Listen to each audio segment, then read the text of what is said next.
जय श्री वृंदावन श्री वनचंद। जय जय श्री हरिवंश। आज सुबह एक स्टेटस पे हमने वीडियो अपलोड किया था और ग्रुप में भी डाला था। इतना आनंद आया, इतना आनंद आया। वो नेपाल से जो सखी ने अपना भाव, अद्भुत अद्भुत। देखिए, जिनको लगता है कि हम अपनी सेवाओं के साथ में अपने भागवतिक भाव को कैसे संतुलन, हम अपने भागवतिक भाव का संतुलन और अपने सामाजिक सामाजिक जीवन का, सांसारिक जीवन का हम कैसे संतुलन कर पाएं, तो उसका एक प्रकट उदाहरण सखी है। सेवाओं में रहते हुए अपने भाव को इस तरीके से सार्वजनिक करना अपने आप में एक बहुत बड़ी बात है। और इतना आनंद आया जो वो राधा कृपा कटाक्ष स्तोत्र का जो उन्होंने गायन किया, बस एक एक शब्द ऐसा, मतलब विश्व शुद्ध, बिल्कुल जो एक उच्चारण होना चाहिए शब्द का, वो बिल्कुल उसी भाव से। बहुत आनंद, बहुत सखी। आप अगर अभी हैं कॉल पे, तो आपको बहुत बहुत बार बार प्रणाम। बहुत आपके भाव को बार बार प्रणाम। बहुत अच्छा भाव आपका।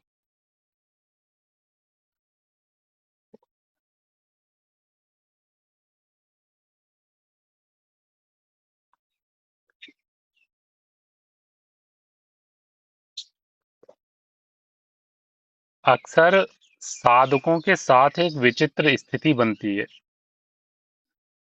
सबके साथ की स्थिति है, सब ध्यान से सुनिएगा। अक्सर साधकों के साथ एक विचित्र स्थिति बनती है। सामान्य रूप से दिन भर सब कुछ ठीक रहता है, लेकिन जैसे ही वे एकांत में प्रभु का भजन करने या नाम जप के लिए बैठते हैं, उनके मन में संसार के व्यर्थ विचार और अत्यंत गंदे दृश्य आने लगते हैं। चाहे प्रारंभिक साधक हो, चाहे मध्य का साधक हो, चाहे परिपक्व अवस्था का साधक है, जब तक मन का संकल्प विकल्प समाप्त नहीं होता, जब तक हम अपने स्वरूप में स्थित नहीं होते, तब तक इस मन की दुष्टता चलती रहती है। ये मन फेंकता रहता है। तो देखिए, सामान्यतः सबके साथ की स्थिति है कि अक्सर साधकों के साथ एक विचित्र स्थिति बनती है। सामान्य रूप से दिन भर सब कुछ ठीक रहता है, लेकिन जैसे ही वे एकांत में प्रभु का भजन करने या नाम जप के लिए बैठते हैं, उनके मन में संसार के व्यर्थ विचार और अत्यंत गंदे दृश्य आने लगते हैं। यह अनुभव इतना तीव्र और विचलित करने वाला होता है कि साधक भय और आत्मग्लानि से भर जाता है। ये ऐसे एकदम से मन इतने गंदे विचार, इतनी भय की स्थिति प्रकट करता है कि या तो साधक भयभीत हो जाता है कि ऐसा क्यों हो रहा है, इतने ऐसे गंदे विचार क्यों मेरे हृदय में आ रहे हैं, ऐसा ऐसा संसार का व्यर्थ विचार क्यों मेरे हृदय में आ रहा है। या तो उसको ये भय लगने लगता है कि क्यों ऐसा हो रहा है, या फिर अगर उसका वजन ठीक ठाक हो रहा है तो उसको ग्लानि होने लगती है। उसको बड़ा अपने ऊपर जो है, अपने से घृणा होने लगती है कि मैं इतना भजन करता हूँ, इसके बाद भी मेरे अंदर इतने गंदे विचार आ रहे हैं। ऐसी स्थिति, तो साधक के अंदर या तो भय आएगा या आत्मग्लानि। उसे लगता है कि उसकी साधना निष्फल हो रही है या उसका मन और अधिक दूषित हो गया है। उसको दो चीजें लगती हैं, या तो उसका मन, जहां मैं भजन करना प्रारंभ किया मेरा मन तो और गंदा होता जा रहा है, तो वो भजन करना छोड़ देता है। या फिर उसको लग रहा है कि साधना करने का कोई लाभ नहीं हो रहा, कोई फर्क नहीं पड़ रहा, ये तो अभी भी मैं भजन कर रहा हूँ, साधन कर रहा हूँ, उसके बाद भी मेरा मन गंदे गंदे दूषित विचार आ रहे हैं, वही संसार के व्यर्थ भाव मेरे मन में चल रहे हैं। तो ऐसी स्थिति में साधक निराश हो जाता है। उसको लगता है कि व्यर्थ है, कोई फायदा नहीं हो रहा भजन करने का। या उसको ये लगता है कि ये तो और ज्यादा भजन करने से, तो इससे बढ़िया तो पूर्व की स्थिति ही ठीक थी, संसार भोग रहे थे, संसार का सारा चिंतन हो रहा था, तो फिर इतना उस समय इतना नहीं जला रहा था जितना अब जला रहा है।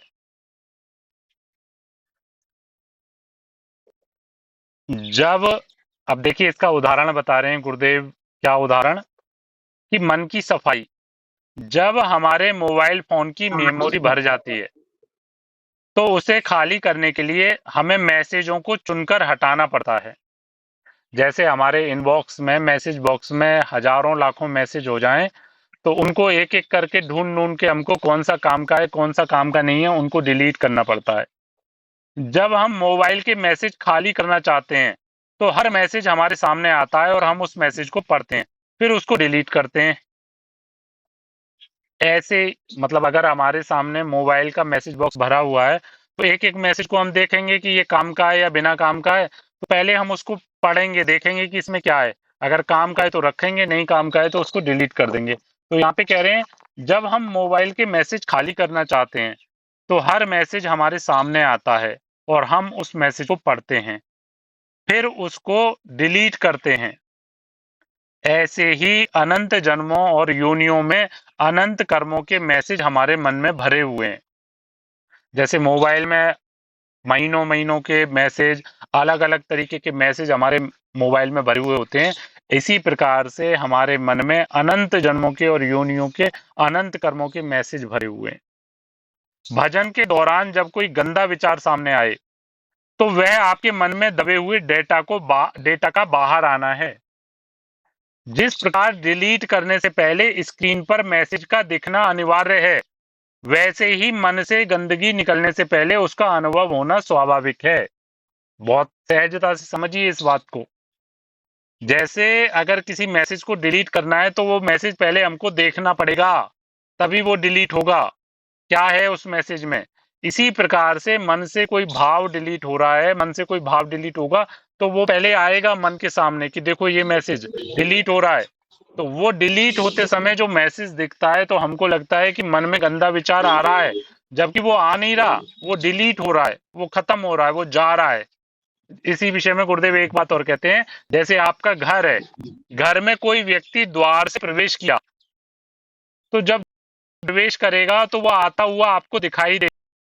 आया कोई भी व्यक्ति घर में, तो आता हुआ आपको दिखाई देगा ना।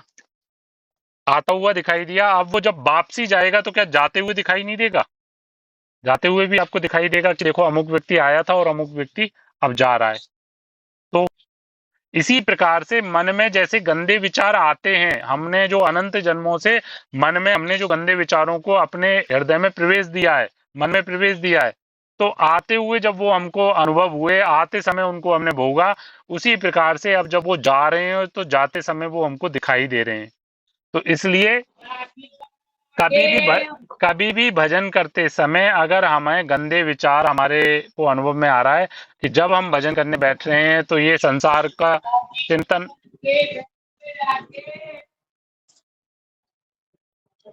सखी सालू सखी, हमने आपको तो कम से कम ये देखना चाहिए ना, बार बार आप, कल भी यही हुआ था, स्पीकर बीच में, स्पीकर ऑन नहीं होना चाहिए किसी का माइक।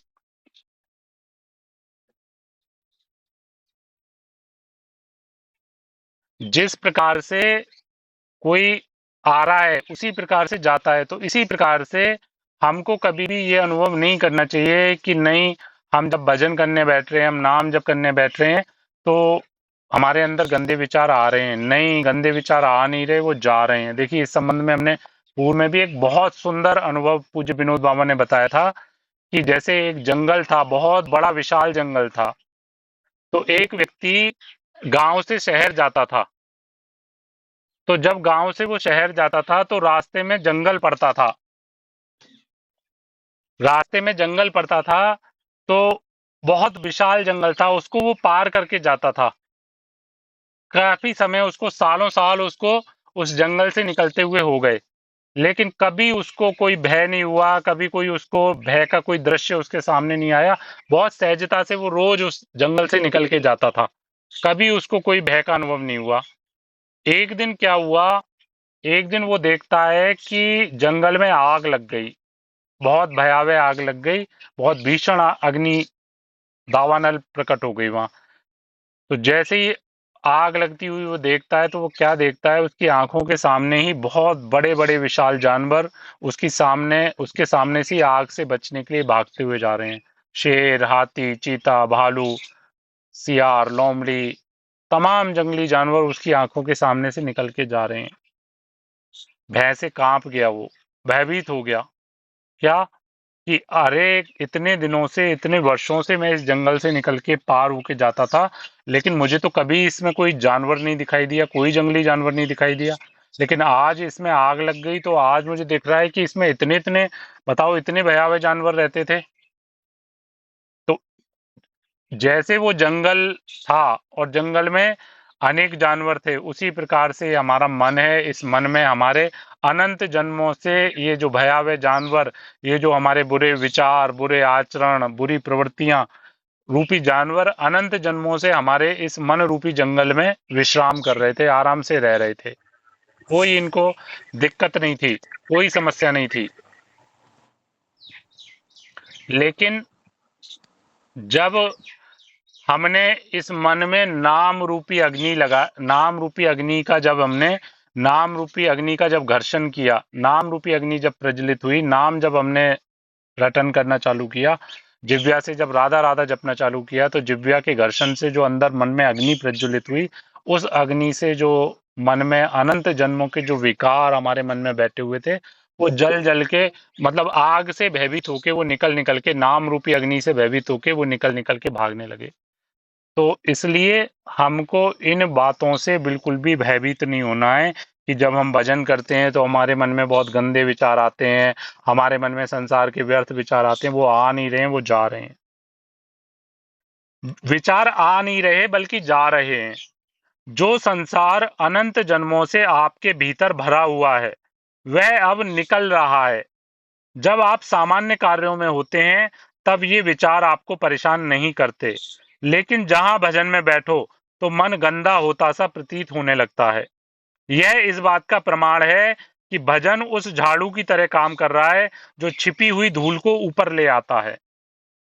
जैसे कोनों में धूल छुपी हुई होती है, घर के कोनों में अलग अलग जगह धूल मालूम नहीं पड़ती, लेकिन जब झाड़ू लगती है तो वो धूल निकल निकल के बाहर आती है। उसी प्रकार भजन उस झाड़ू की तरह काम कर रहा है जो छिपी हुई धूल को ऊपर ले आता है। हमारी बुद्धि इस सफाई को गंदगी का आना समझ लेती है। हमारी बुद्धि जो है, वो ये जो सफाई हो रही है, इसको आना समझ लेती है। ये विचार नए सिरे से प्रवेश नहीं कर रहे, बल्कि आपके मन के भंडार से विदा ले रहे हैं। इसलिए गंदे विचारों की तीव्रता को देखकर घबराएं नहीं, बल्कि प्रसन्न हो, क्योंकि जितनी अधिक गंदगी सामने आ रही है, उतनी ही तेजी से आपके मन की सफाई हो रही है। तो इस बात को बहुत सहजता से समझिएगा। कभी भी हम भजन करने बैठे, हमारे मन में अगर गंदगी आती हुई अनुभव आ रही है, गंदे विचार आ रहे हैं, संसार हमको आता हुआ दिखाई दे रहा है, तो वो आ नहीं रहा है, जा रहा है, खत्म हो रहा है। आनंदित हो कि जो अनंत जन्मों से भरा हुआ था वो अब खत्म हो रहा है।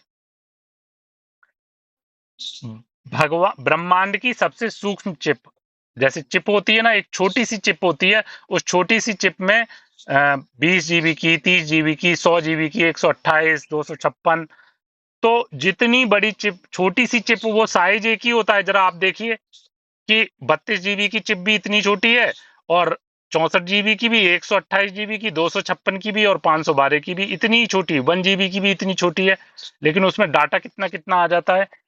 तो ब्रह्मांड की सबसे सूक्ष्म चिप, भगवान ने हमारे भीतर एक ऐसी सूक्ष्म चिप मन बनाई है, मन, जिसकी क्षमता और जटिलता अकल्पनीय है।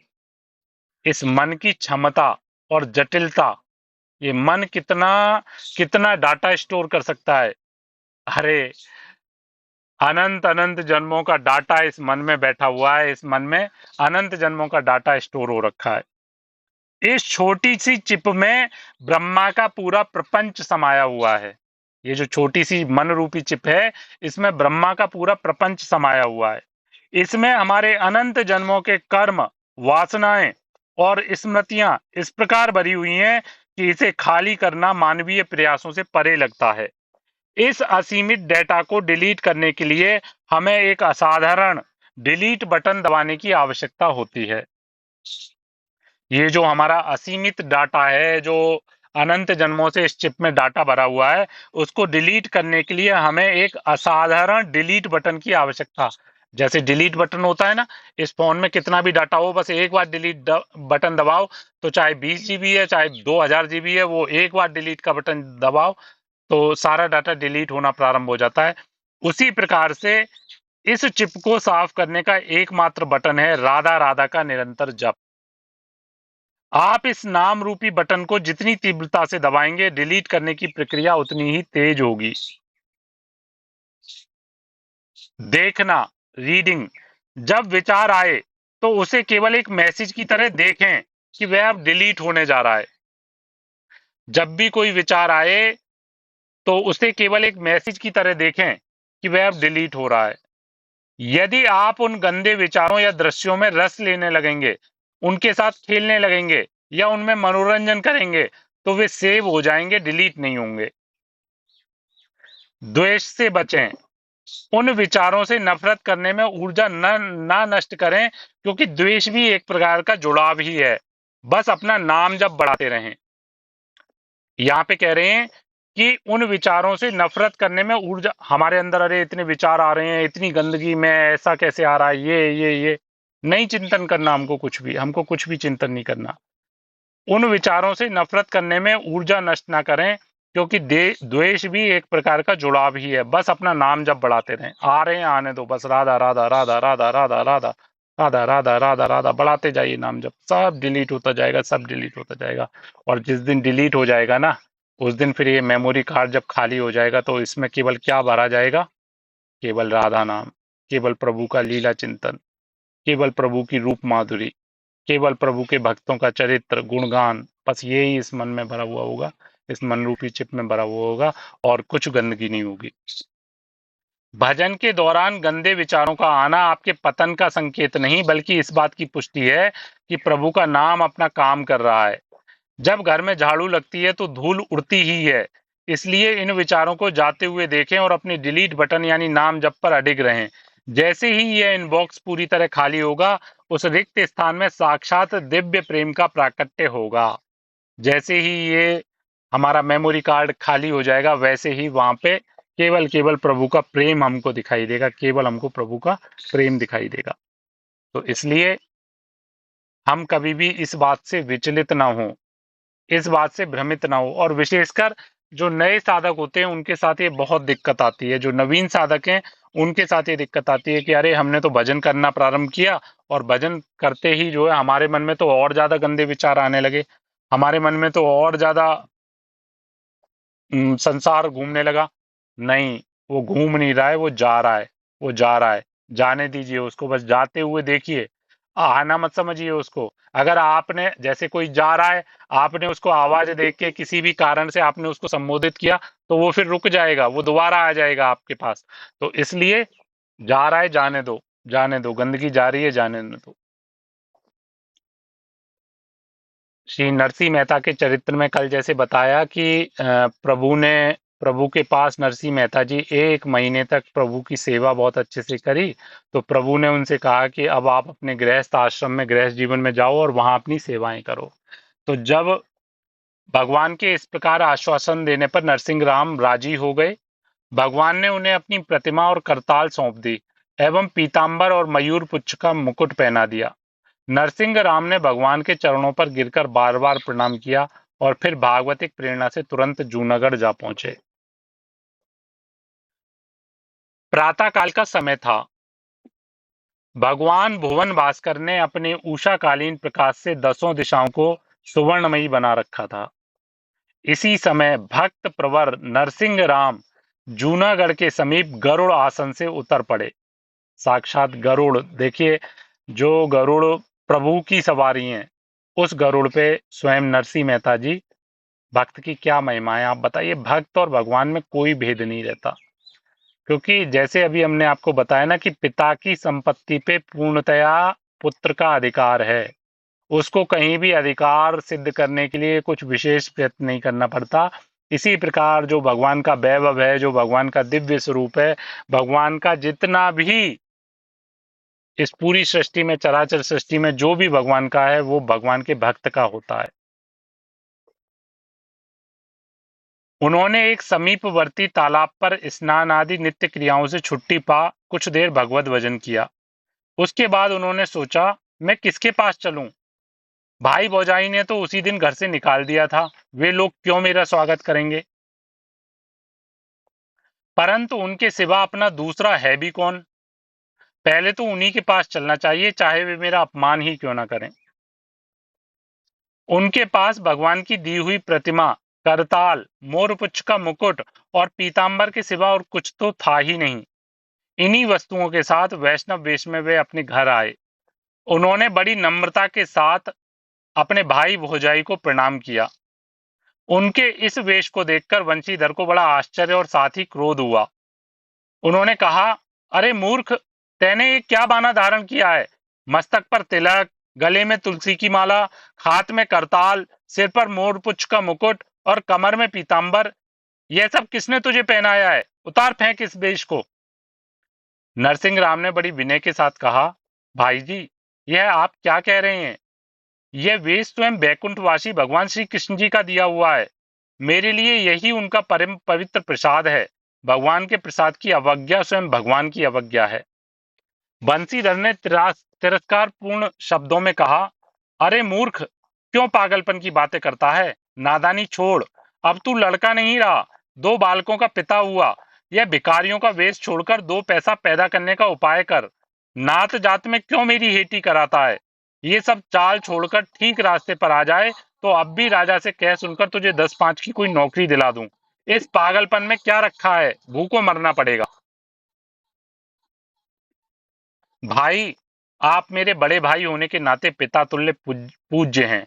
आपकी बातें मानना ही मेरा धर्म है, परंतु मैं लाचार हूं।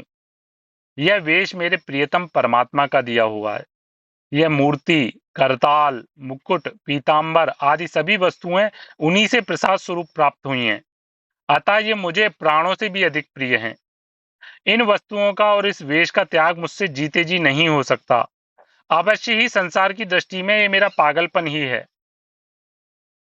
दुनिया का चश्मा ही न्यारा है। दुनिया को सयाने मनुष्य दीवाने से प्रतीत होते हैं। यह इतिहास प्रसिद्ध बात है। क्या प्रहलाद को हिरण्यकश्यप ने पागल नहीं समझा था? विभीषण को रावण ने मूर्ख नहीं समझा था? जहां ऐसी बात है वहां तो दीवाना बनकर रहना ही श्रेयस्कर है। आशा है इस ढिठाई के लिए आप क्षमा करेंगे। नरसिंह राम ने निर्भीकता पूर्वक उत्तर दिया, बेवकूफ, क्यों व्यर्थ मुझे समझाने की चेष्टा कर रहा है? भगवान कहाँ तेरे लिए रास्ता देख रहे थे कि तू उनसे मिल आया? तेरे जैसे अकलमंदों को यदि वह दर्शन देने लगे तब तो संसार ही सूना हो जाए। बैकुंठ में फिर घुसने को जगह भी ना मिले। अरे कोई धूर्त मिल गया होगा, धूर्त। जैसे को तैसा मिला, इसमें कौन न्यायी? मूरख को मूरख मिला, आओ मूरख भाई। नरसिंह, अब इस बेवकूफी को छोड़, नहीं तो बहुत पछताना पड़ेगा। नात गोत संबंधी कोई साथ न देगा। लड़की का विवाह तो हो गया, परंतु लड़के का विवाह होना मुश्किल हो जाएगा, और विवाह नहीं होने से हमारा कुल भी नीचा माना जाएगा। वंशीधर ने पुनः समझाने की चेष्टा की। भाई जी, मुझे तो बस मूर्ख ही रहने दीजिए। यदि परमात्मा की भक्ति करने से आपका कुल नीचा हो जाता हो तो ऐसे कुल की मुझे कोई परवाह नहीं। मुझे तो भगवान का। अभी तक दुरित गौरी चुपचाप दोनों भाइयों की बातचीत सुनती रही, परंतु अब नरसिंह राम का हठ उसको असह्य हो उठा। उसने बीच में ही उनकी बात काटते हुए रोषपूर्ण शब्दों में कहना शुरू किया, देखो, बड़ा टीका लगाकर भगतराज आ गए। छोटे बड़े का तनिक सी लिहाज नहीं। लाख समझाओ परंतु अपनी ज्ञान कथनी नहीं छोड़ेंगे। तेरा ज्ञान तुझे मुबारक हो। हमें तुझे साथ रखकर नात गोत में अपनी नाक नहीं कटानी है। या तो यह वेश उतार दे और भले आदमी की तरह घर में रहे, और नहीं तो हमें मुंह मत दिखा। मैंने तुम सब लोगों का ऋण नहीं खाया है। यदि कुछ भी लाज शर्म हो तो अपनी कुबार्या को साथ लेकर घर से निकल जा। इतने दिन ना मालूम कहाँ भूखों मरता रहा, अब फिर मेरी जान खाने को आ गया। भाभी, ऐसे कठोर वचन क्यों मुंह से निकाल रही हो? यदि आपको मेरा कुटुंब भार स्वरूप मालूम हो रहा है तो कल से मैं अलग ही हो जाऊंगा। आप व्यर्थ मन में क्लेश न माने। मैं तो आपको माता के समान मानता हूँ। नरसिंह राम ने विनम्र स्वर में कहा, तू बड़ा टेक वाला है, यह मुझे मालूम है। यदि ऐसा ही तेरी इच्छा है तो फिर कल क्यों? आज ही अच्छा मुहूर्त है। फिर यह अन्न जल तेरा कमाया हुआ तो है नहीं। तू अभी अलग हो जा। तू तो बड़ा भगत होकर आया है, तुझे किस बात की चिंता है? दुरित गौरी ने कहा। दुरित गौरी शीघ्र से शीघ्र अलग हो जाने पर तुली हुई है। यह बात नरसिंह राम से छिपी नहीं रही। उन्होंने देखा कि अब अपनी ओर से साथ रहने पर जोर देना व्यर्थ है। अब तो भगवान के भरोसे इस घर से तुरंत निकल जाना ही मेरे लिए उचित है। अतएव वे अपनी धर्मपत्नी 16 वर्षीय पुत्री तथा पुत्र के साथ अलग होने के लिए तैयार हो गए। उन्होंने वंशीधर से कहा, भाई, आप लोगों की आज्ञा शिरोधार्य कर अभी अलग हो रहा हूं। आप पूज्य हैं। आशीर्वाद दीजिए कि मैं अपना धर्म पालन करने में समर्थ हो जाऊं। साथ ही मेरी प्रार्थना है कि आप मन में कोई कुभाव ना रखें। छोटे भाई की तरह ही मुझ पर सदा स्नेह रखें। इसी से मैं कृतार्थ हो जाऊंगा, बस विदा लेता हूं। इतना कहकर उन्होंने बड़े भाई को प्रणाम किया। यही देखिए भक्त की दैन्यता होती है। इतने दुर्व्यवहार के बाद भी, इतना कुछ सुनने के बाद भी वो भाई से यही निवेदन कर रहे हैं कि आप अपने मन में कभी भी दुर्भाव मत लाना। उधर माणिक गौरी ने भी दुरित गौरी को प्रणाम करते हुए कहा, जेठानी जी, आपको प्रणाम करती हूँ और आपकी आपकी शुभाशीष चाहती हूँ। वंशीधर अभी चुप ही थे कि दुरित गौरी बोल उठी, बस अब अधिक ज्ञान ना बखार। मैंने तो आज ही तेरा स्नान कर लिया, अब तू चाहे भीख मांग या राज्यासन पर बैठ, हमें इससे कोई मतलब नहीं। अपनी यह सीख किसी भीख मांगने वाले लंगोटियों को देना, हम संसारी लोगों को इसकी कोई आवश्यकता नहीं है। वंशीधर अंत तक मौन ही रहे, मानो मौनम सम्मति लक्षणम के न्याय से उनको भी इससे भिन्न कुछ ना कहना हो। मौन ही सम्मति का लक्षण है, मौन ही स्वीकृति का लक्षण है। नरसिंह राम अपने छोटे से परिवार के साथ चुपचाप घर से विदा हो गए। उनके मन में हर्ष या शोक की तनिक भी छाया नहीं थी। गीता में श्री भगवान ने कहा है कि जिसका मन दुखों की प्राप्ति में उद्विग्न नहीं होता, जिसकी सुखों की प्राप्ति की स्पृहा दूर हो गई है, जिसका राग भय और क्रोध नष्ट हो गया है, वह मुनि स्थिर बुद्धि कहा जाता है। सच्चे भगवत भक्त की यही स्थिति है। सच्चा जो भगवत भक्त है उसकी स्थिति यही होगी। ना उसको कोई राग है, ना कोई द्वेष है। राग से मतलब ना उसकी किसी में कोई आसक्ति है, ना किसी से उसको कोई शिकायत है। ना मान का आनंद है, ना अपमान से कोई दुख है। ना सुख, ना दुख, ना लाभ, ना हानि, ना जय, ना पराजय, ना हर्ष, ना शोक। वो केवल समता की स्थिति को, समत्व की स्थिति को प्राप्त हो जाता है। कोई कष्ट ऐसा नहीं होता जो भक्त को क्लेशित कर सके। कोई सुख ऐसा, सांसारिक सुख ऐसा नहीं होता जो भक्त को आनंदित कर सके। वो तो केवल अपने प्रभु के आनंद में आनंदित रहता है, केवल अपने प्रभु के स्मरण में, प्रभु की स्मृति में, प्रभु की लीला गायन में, प्रभु की लीला चिंतन में ही वो आनंदित रहता है।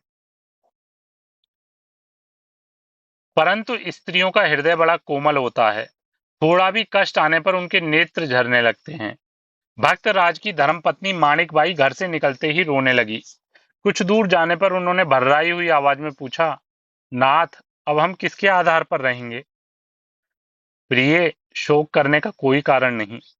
विपत्ति ही मनुष्य की कसौटी है। एक एक शब्द जो है, भक्तों के चरित्र का एक एक प्रसंग, भक्तों के चरित्र की एक एक घटना, उनके मुख से निकला हुआ एक एक शब्द हमारे लिए अमृत तुल्य है। बार बार यही बात समझ में आती है कि जो शास्त्रों का सार है उसको अगर सहजता से समझना है, वास्तविकता में प्रभु अपने भक्त से क्या चाहते हैं, भगवत प्राप्ति कैसे हो सकती है, ये केवल भक्त चरित्र को जब हम ध्यान से देखेंगे तब हमको समझ में आएगा। नरसिंह मेहता जी कह रहे हैं, प्रिय, शोक करने का कोई कारण नहीं। विपत्ति ही मनुष्य की कसौटी है। अगर आपको वास्तविकता में अपने संबंधों की कसौटी कसनी है, संबंधों की परीक्षा करनी है, तो थोड़ा विपत्ति का स्वरूप अपने जीवन में आने दीजिए। तब आपको मालूम पड़ेगा, जो जन आपके आगे पीछे भागे फिरते थे, जो जन आपको हर पल पूछते थे, आप पे थोड़ा सा विपत्ति आते ही वो आपको देखना भी पसंद नहीं करेंगे। आप पे थोड़ी भी प्रतिकूलता आते ही वो आपके घर के रास्ते से, आपके सामने से वो रास्ता काटने लगेंगे। यहाँ तक कि बाहर के जिनकी तो जाति बात ही क्या है, जिनको हम अपना स्वजन समझते हैं, वो शरीर की थोड़ी सी प्रतिकूलता होने पे, वो हमारी थोड़ी सी आर्थिक प्रतिकूलता होने पे, वो हमसे मुख फेरने में जरा भी संकोच नहीं करते हैं। हम अभी गांव के बाहर की धर्मशाला में चलकर निवास करेंगे। जो परमात्मा एक चींटी से लेकर हाथी तक का भरण पोषण करता है, बस ये आश्रय हमारे हृदय में अगर दृढ़ हो जाए ना, ये वाली बात हमारे हृदय में दृढ़ हो जाए कि जो परमात्मा एक चींटी से लेके हाथी तक का भरण पोषण करता है। एक बार छत्रपति शिवाजी के साम्राज्य में दुर्भिक्ष जो है प्रकट हुआ, सूखा पड़ा। प्रजा बहुत अन्न के लिए, भोजन के लिए व्याकुल होने लगी, तो शिवाजी महाराज ने सारी प्रजा के लिए अपने अन्न के भंडार खोल दिए, सबकी सेवा की। तो जब स्थिति सामान्य हो गई तो छत्रपति शिवाजी अपने गुरुदेव के पास गए, समर्थ गुरु रामदास जी के। तो उन्होंने, क्योंकि देखिए, सबके सामने आप अपने आंतरिक स्थिति को छिपा सकते हैं, लेकिन गुरु के सामने आपकी स्थिति नहीं छिप पाएगी। और अहंकार रूपी दोष को तो गुरुदेव सबसे पहले देखते हैं। शिवाजी ने कहा कि गुरुदेव, राज्य में दुर्भिक्ष हुआ था, लेकिन हमने एक भी प्रजा को भूखा नहीं मरने दिया, सबको भोजन पवाया। गुरुदेव ने देख लिया कि अहंकार बोल रहा है। गुरुदेव ने कहा, शिवा आओ, हमारे साथ आओ। शिवाजी को ले गए बाहर। एक बहुत बड़ी शिला बाहर रखी हुई थी आश्रम के बाहर। उन्होंने कहा, इस शिला को हटवाओ। उस शिला को जब हटाया तो देखा वहां एक बहुत हृष्ट पुष्ट मेंढक। उस शिला के नीचे कुछ भी आने जाने का कोई साधन नहीं था, और उस शिला के नीचे एक हृष्ट पुष्ट मेंढक उस शिला के नीचे विराजमान था। तो गुरुदेव ने कहा, शिवा, ये इस मेंढक को देखो, इस चट्टान के नीचे किसने भोजन दिया। शिवा तुरंत समझ गए, तुरंत उन्होंने क्षमा मांगी कि गुरुदेव क्षमा कीजिए। बोले, प्रभु जो है वो इस सृष्टि के एक एक जीव के भोजन की, रहन रहन सहन की, हर एक चीज की, हमारे प्रभु एक एक चीज को, हमारे प्रभु, अरे प्रभु तो छोटे छोटे जीव जंतुओं की जो है चिंता करते हैं। तो हम तो, क्योंकि ये मनुष्य जीवन हमको प्रभु की कृपा से ही मिला है, तो हम तो प्रभु की कृपा पात्र है ना। तो वो हमको कैसे कैसे हमारे को कभी भी असुविधा में, कभी भी हमको कैसे वो संकट में रहने दे सकते हैं। लेकिन अगर ऐसा हो भी रहा है तो जरूर प्रभु का कोई मंगल विधान है। जो परमात्मा एक चींटी से लेकर हाथी तक का भरण पोषण करता है, वह क्या हमें भूखों मारेगा, हमें दुखी रखेगा। उस धर्मशाला के समीप ही एक जलाशय और मंदिर भी है, अतएव यहाँ कम से कम स्नान ध्यान में तो कोई अड़चन पड़ेगी ही नहीं। नरसिंह राम ने दृढ़ता के साथ कहा। प्राणेश, धर्मशाला में तो मुसाफिर और साधु फकीर रहा करते हैं। गृहस्थ लोग धर्मशाला में रहना अच्छा नहीं समझते। फिर हमारी नागर जाति अत्यंत द्वेष करने वाली है, इस बात का भी विचार कर लेना चाहिए। माणिक बाई ने लौकिक व्यवहार की स्मृति दिला दी। एक एक शब्द समझने का, एक एक शब्द समझने का, एक एक वाक्य जो है भक्तों के मुख से निकला हुआ, एक एक वाक्य हमारे जीवन के लिए आदर्श है। प्रिय, यह संसार भी एक प्रकार की धर्मशाला ही है। मुसाफिर खाना ही तो है संसार। जैसे मुसाफिर खाने में कोई भी स्थायी नहीं ठहरता, कभी भी धर्मशाला में, होटल में कभी कोई स्थायी नहीं रुकता। एक ना एक दिन उसको वो धर्मशाला खाली ही करनी पड़ती है। इसी प्रकार से ये संसार भी तो एक धर्मशाला ही तो है, मुसाफिर खाना है। आए जो आया है उसको यहाँ से खाली करके एक ना एक दिन जाना है। धर्मशाला में तो हम फिर भी जो सामान लेके आते हैं, होटल में जो सामान लेके जाते हैं, उसको वापस साथ में ले जाने का अवसर फिर भी मिलता है। लेकिन ये जो संसार रूपी धर्मशाला है, इसमें खाली हाथ आते हैं, लेकिन बीच में बहुत कुछ इकट्ठा करने का प्रयास करते हैं, बहुत कुछ इकट्ठा करते हैं। परिवार इकट्ठा करते हैं, शरीर का दुलार करते हैं, अर्थ इकट्ठा करते हैं, वैभव इकट्ठा करते हैं, संपत्ति, मान, प्रतिष्ठा, सब कुछ इकट्ठा करते हैं। लेकिन जिस दिन ये धर्मशाला खाली करके जाते हैं, वो सब का सब यहीं का यहीं रह छोड़ना पड़ जाता है। खाली हाथ आते हैं, खाली हाथ ही जाना पड़ता है। लेकिन कितना बड़ा भ्रम है कि हम जानते हुए भी अनजान बने हुए हैं। खाली हाथ आए थे, खाली हाथ जाएंगे।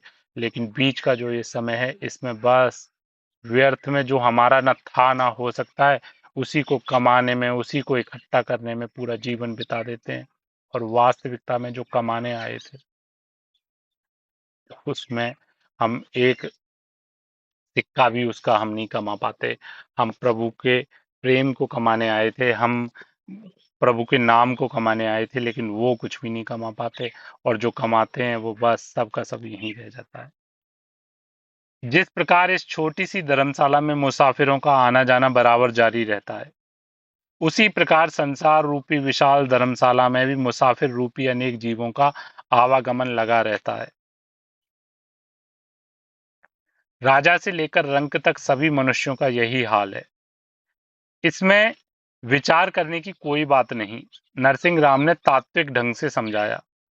ये संसार भी तो धर्मशाला है, तो इसमें भी कोई रहता थोड़ी है, रुकता थोड़ी है, आना जाना। तो इस धर्मशाला में हम भी कुछ समय के लिए रुकेंगे, फिर उसके बाद जैसी आपकी इच्छा, कहकर पतिव्रता माणिकबाई चुप हो गई।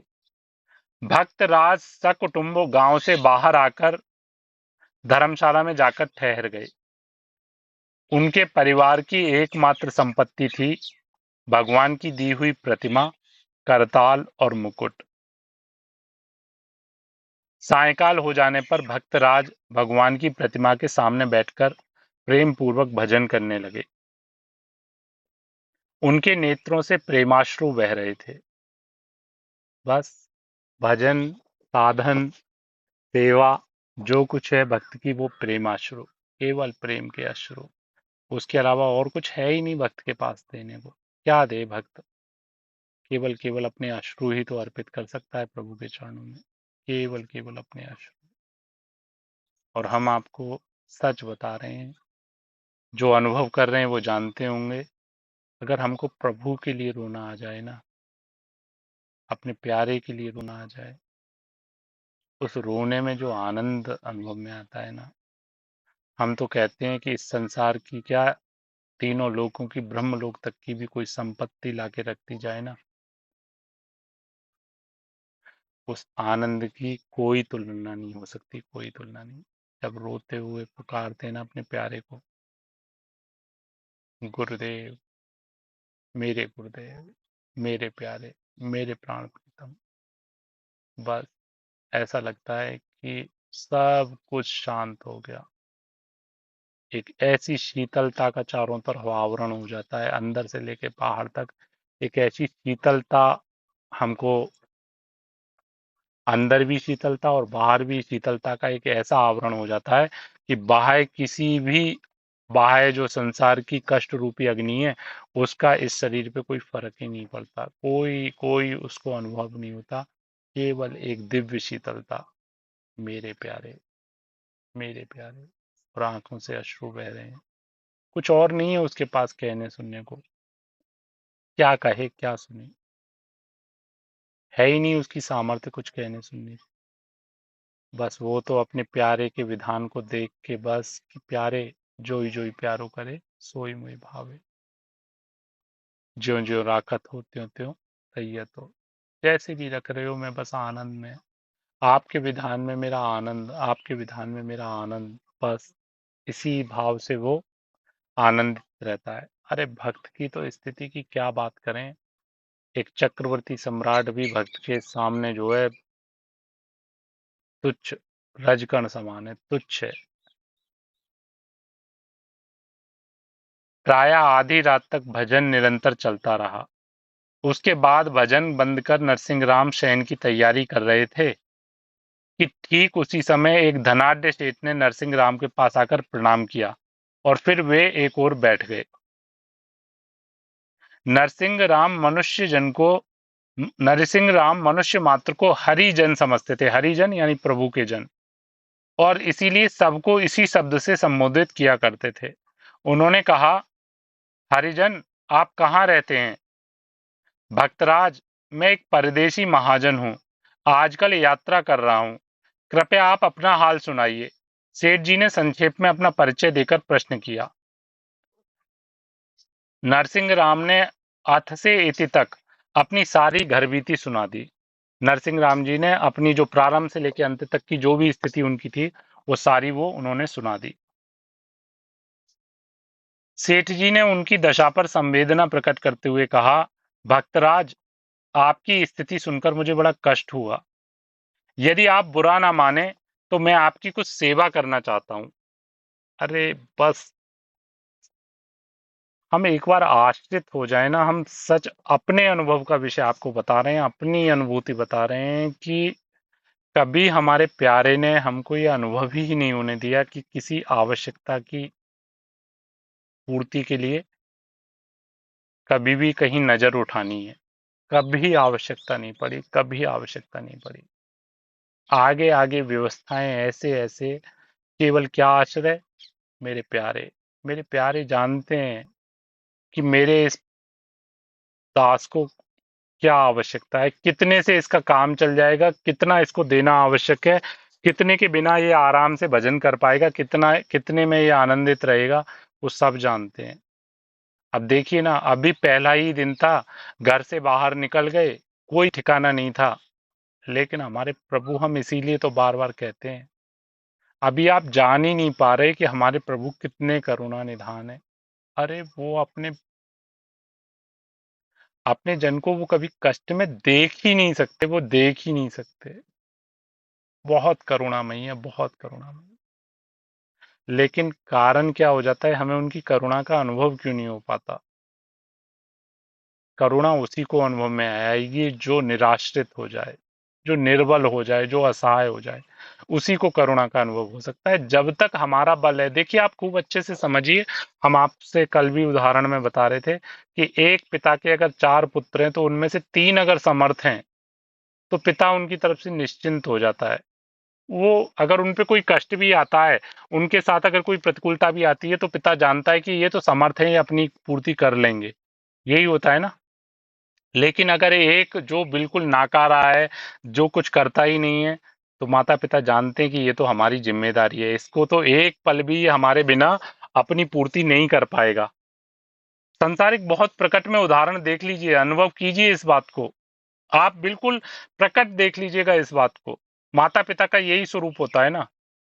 4 संतानें अगर हैं, तो उनमें से 3 अगर समर्थ हो गई हैं, तो पिता उनकी तरफ से निश्चिंत माता-पिता हो जाते हैं कि और उन पे अगर प्रतिकूलता भी आती है, उनको आवश्यकता भी पड़ती है, तो वो जानते हैं स्वयं और वो कह भी देते हैं प्रकट में कि तुम समर्थ हो ना, करो अपनी व्यवस्थाएँ स्वयं। जब तुम समर्थ हो तो अपनी व्यवस्थाएँ स्वयं करो। लेकिन जो एक एक कुछ नहीं करता, केवल अपने माता-पिता के सहारे बैठा हुआ है, तो माता-पिता उसको उसकी एक-एक आवश्यकता की पूर्ति बिना कहे करते हैं। तो इसी प्रकार से ये जो अनुभव होता है करुणा का, ये उसी को होता है जो बिल्कुल ये हो गया है, नहीं मैं केवल आपका, भूखा रखोगे तो आपका और छकाओगे तो आप। तो वास्तविकता में अगर हम ये कहने में बड़ा सहज हो जाता, मतलब कहने में बड़ा विचित्र लगता है कि क्या बैठे रहने से हमको, राधा राधा करने से हमको रोटी मिल जाएगी क्या? गुरुदेव ने स्वयं अपने मुख से कहा है कि केली कुंज का दरवाजा बंद कर लेना फाटक, और अंदर बैठ के बस राधा राधा कीर्तन करना। अगर गेट पे 12 बजे तुमको स्वयं खटखटा के ना कहा जाए ना कि लो ये प्रसाद, ये भोजन आ गया, तो बताना हमको। लेकिन ये विश्वास तो दृढ़ हो हमारा, ऐसी निष्ठा दृढ़ हो कि हाँ, जब हमारे प्यारे गुरुदेव कहते हैं घोर जंगलों में आप चले जाओ, घोर जंगलों में जहां कहीं कुछ है ही नहीं, वहां पे अनेक जीव जंतु पोषित हो रहे हैं, अनेक जीव जंतु हृष्ट पुष्ट अपना जीवन बिता रहे हैं। कैसे बिता रहे हैं? प्रभु ने सबका विधान कर रखा है, सबकी चिंता है उनको, सब पहले से उन्होंने तय कर रखा है। लेकिन हमारा कर्तव्य भाव हमको ये स्वीकार नहीं करने देता, हमारा कर्तव्य भाव हमको ये मानने ही नहीं देता कि प्रभु हमारे लिए कुछ करेंगे। नहीं, हम कुछ करेंगे अपने लिए। भक्तराज, आपकी स्थिति सुनकर मुझे बड़ा कष्ट हुआ। यदि आप बुरा ना माने तो मैं आपकी कुछ सेवा करना चाहता हूँ। सेठ जी, आपकी उदारता धन्य है, मैं आपका आभारी हूँ। परंतु सबसे पहले मैं आपका पूरा परिचय जानना चाहता हूँ। नरसिंह राम ने आग्रह पूर्वक कहा। भक्त शिरोमणि,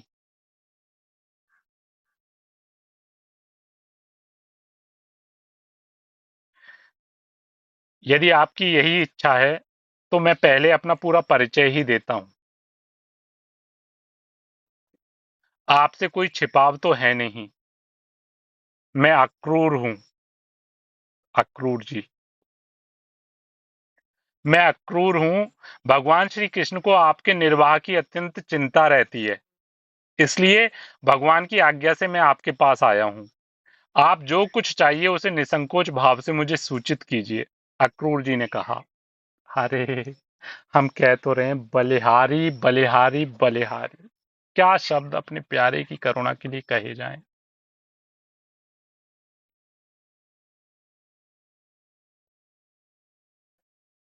आज गुरुदेव कृपा से 3 वर्ष इस मार्ग पे चलते हुए हो गए।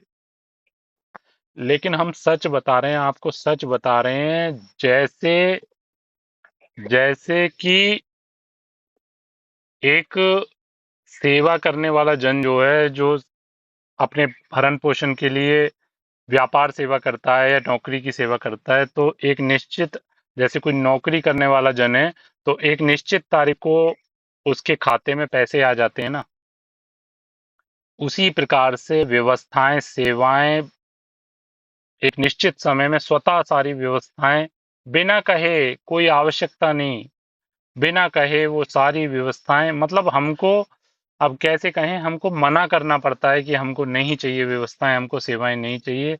ऐसी स्थिति हो जाती है कि एक भिखारी को एक भिखारी को प्रभु ने, हमारे गुरुदेव ने दूसरों को देने वाला बना दिया। बाबा, हमारे पास बहुत सेवा हो रही है, ये लो, आप आपके काम आ जाएगी। अरे, पहचानिए अपने प्यारे को, पहचानिए, एक बार उनके आश्रित तो होइए, एक बार उनके आश्रित होके देखिए। हम सच बता रहे हैं, अगर किसी को ये लगता हो ना कि प्रभु के आश्रित हो जाएं तो क्या बिना कुछ करे कुछ मिल जाएगा? हाँ, बिल्कुल मिल जाएगा, बिल्कुल मिल जाएगा, लेकिन उसके लिए पहले परीक्षा होगी कि आप प्रभु के हो या नहीं। अब प्रभु के होने की परिभाषा भी समझ लो। प्रभु के होने की परिभाषा क्या है? यहां से लेके बाहर तक कुछ भी मेरा नहीं है, सब प्रभु का है। हो जाओ प्रभु के और देखो फिर कैसे वो मंगल करते हैं, कैसे मंगल करते हैं। भगवान श्री कृष्ण को आपके निर्वाह की अत्यंत चिंता रहती है। देखो, भक्त की कैसे चिंता करते हैं पल पल प्रभु। घर से बाहर कदम रखा नहीं कि उन्होंने व्यवस्था पहले से तैयार करके भेज दिया क्रूर जी को। भगवान की अकस्मात कृपा जानकर भक्तराज गदगद हो गए। उनके मन में निश्चय हो गया कि भगवान का योगक्षेमम बाह्यम वचन सर्वथा सत्य है। तेरे योग और क्षेम का वहन मैं करूंगा, जो तेरे पास है उसकी रक्षा करूंगा और जो तुझे चाहिए उसकी पूर्ति कराऊंगा। अनन्यश्चिन्तयन्तो माम ये जना पर्युपासते तेषाम नित्याभुक्तानाम योगक्षेमम वहाम्यहम्। भगवान की कुछ क्षण कृतज्ञता पूर्वक हृदय से भगवान का स्मरण करके भगवान की प्रेरणा से ही नरसिंह राम बोले, महाराज, रहने के लिए एक मंदिर, जीवन रक्षा के लिए कुछ अन्न जल तथा साधु सेवा के लिए आवश्यक सामग्री, इसके सिवा मुझे और क्या चाहिए? अच्छा, प्रातःकाल होते ही आपकी आज्ञा अनुसार सारी व्यवस्था हो जाएगी, फिर तो कोई चिंता नहीं रहेगी? अक्रूर जी ने प्रश्न किया। अभी तो कोई चिंता नहीं रहेगी, अगर कल ईश्वर इच्छा से कोई नई चिंता उत्पन्न हो जाए तो उसे भगवान जाने और आप जाने। देखो, ये होता है भक्त का स्वरूप। अरे, उसको चिंता ही नहीं, जब भक्त के आश्रित हो गया, प्रभु के आश्रित हो गया, तो क्या कह रहे हैं कि अभी तो कोई चिंता नहीं रहेगी, अगर कल ईश्वर इच्छा से कोई और नई चिंता उत्पन्न हुई तो उसे भगवान जाने और आप जानो, हमारी काई चिंता, आप जानो। भक्तराज ने अपनी ओर से निश्चिंतता प्रकट की। भक्तराज की निश्चिंतता तथा जल पद्मवत संसार से निर्लिप्तता, जैसे जल में खिला हुआ कमल जल में होते हुए भी जल से अलग रहता है, उसी प्रकार संसार से निर्लिप्तता देखकर अक्रूर जी दंग रह गए और उनका द्विअर्थी उत्तर सुनकर हंसते हुए उनकी वाक चातुरी की प्रशंसा करने लगे। दूसरे दिन प्रातःकाल नरसिंह राम तो स्नान आदि नित्य कर्मों से निवृत्त होकर भजन पूजन में प्रवृत्त हुए और अक्रूर जी सेठ के वेश में शहर में जाकर उनका सारा प्रबंध करने लगे। उन्होंने एक अत्यंत सुंदर मकान उनके रहने के लिए मोल ले लिया और अन्न, वस्त्र तथा अन्य अन्य गृहस्थी की सारी वस्तुएं खरीदकर उसमें भर दी। सारा प्रबंध हो जाने पर अक्रूर जी ने भक्तराज के पास आकर कहा, भक्तराज, आपकी आज्ञा के अनुसार सभी वस्तुएं तथा मंदिर तैयार है, आप चलकर देख लीजिए और जैसी राय हो बतलाइए।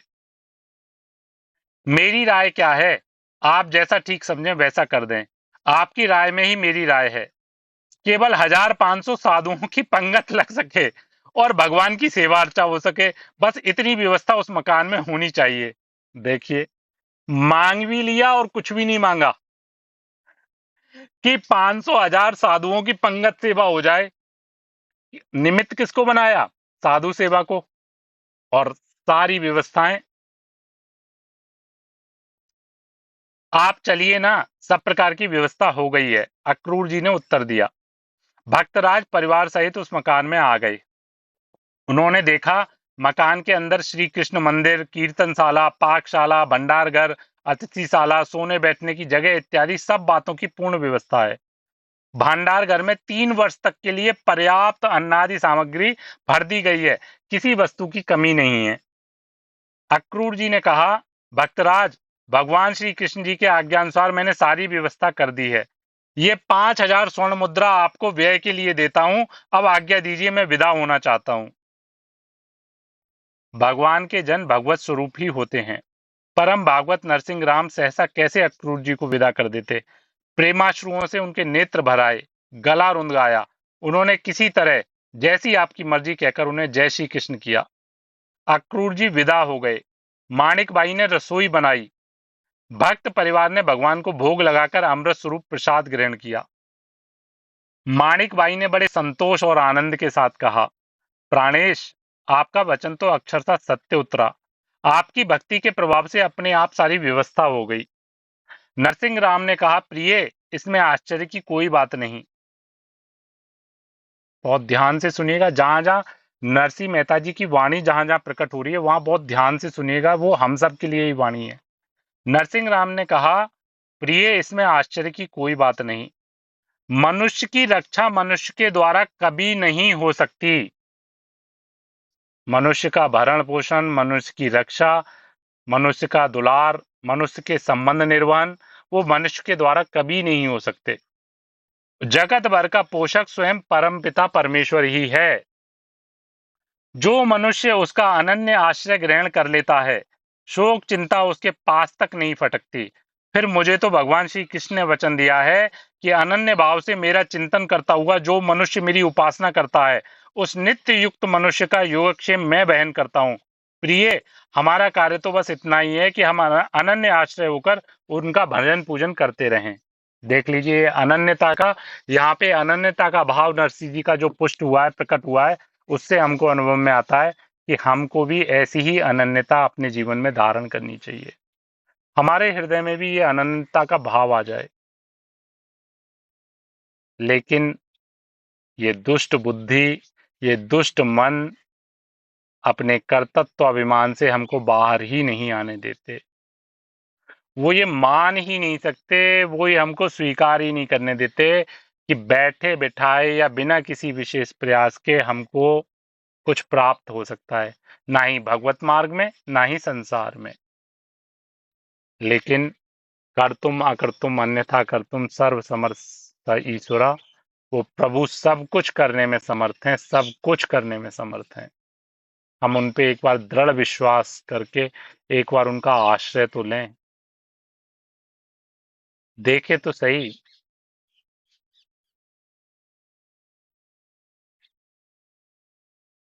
बहुत बहुत मंगल करने वाले हैं हमारे प्यारे, बहुत मंगल करने वाले।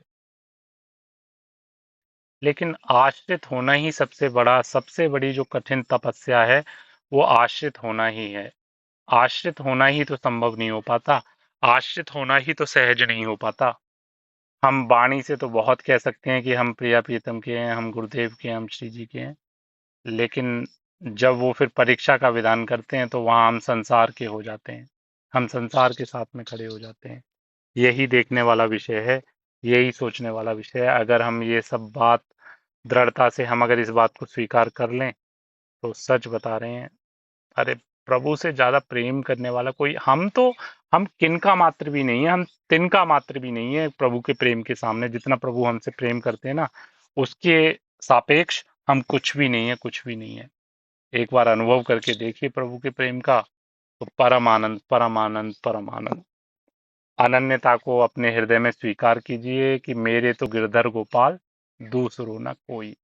इस बात को दृढ़ता से स्वीकार करिए और गुरुदेव द्वारा जो भी भाव हमको दिया जा रहा है उसको जीवन में उतारने का प्रयास करिए।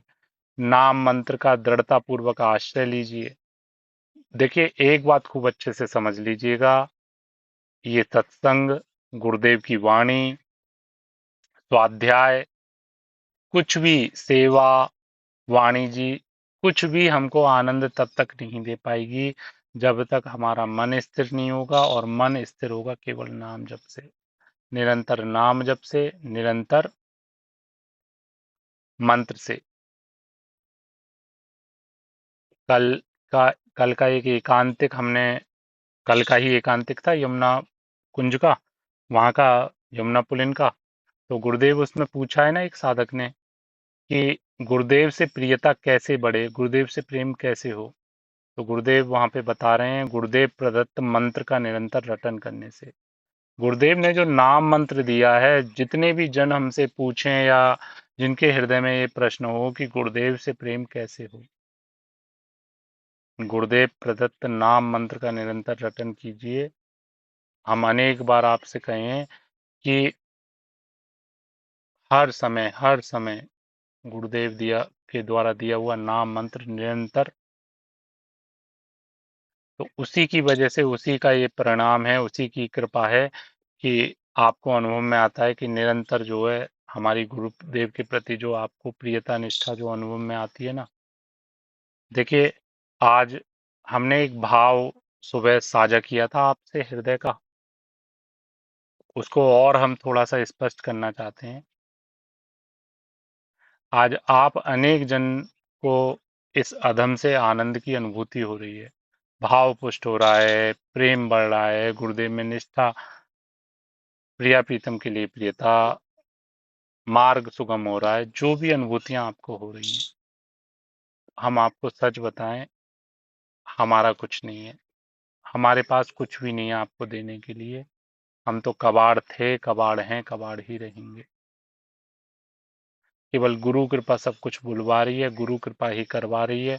गुरु कृपा जितना प्रेरणा कर देती है उतना आपसे बोल लेते हैं, लेकिन हम एक बात आपसे बताना चाहते हैं, हमारे पास ज्ञान नहीं है।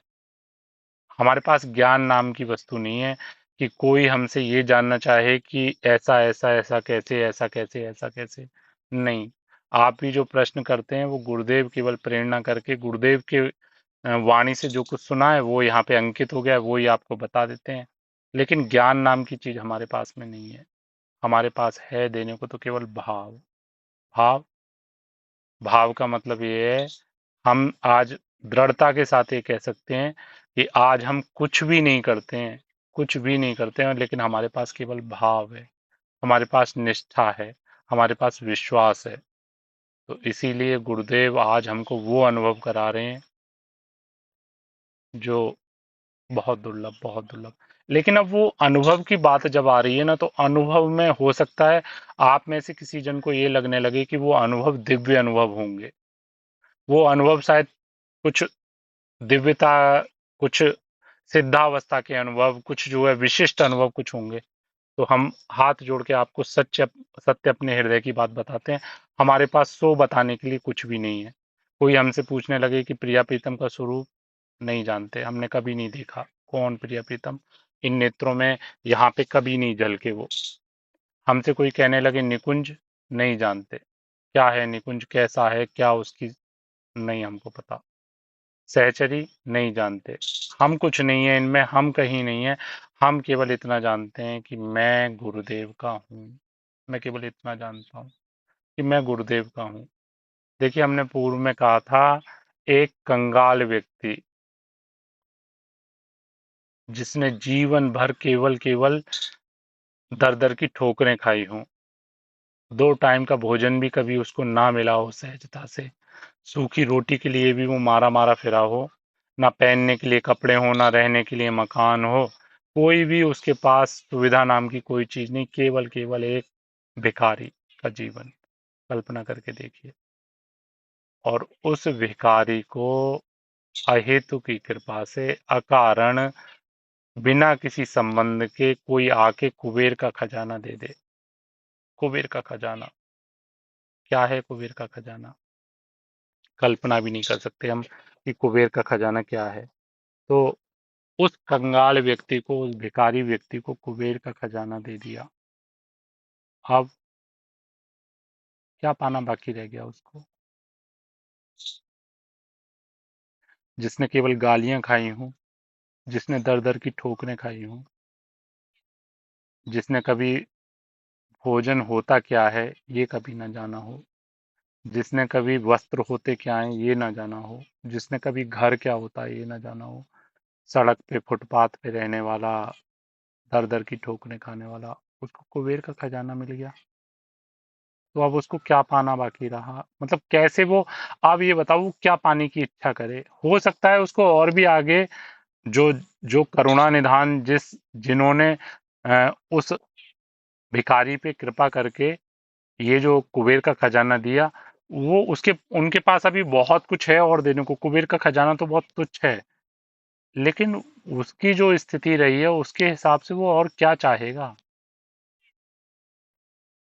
और सबसे बड़ी बात क्या हुई कि कुबेर का खजाना भी नहीं, उसको जो संसार के द्वारा ठुकराया गया हो, जिसका संसार में कोई अपना ना हो, उसको किसी ने अपना मान के उसको ये दे दिया, अपनापन हो गया।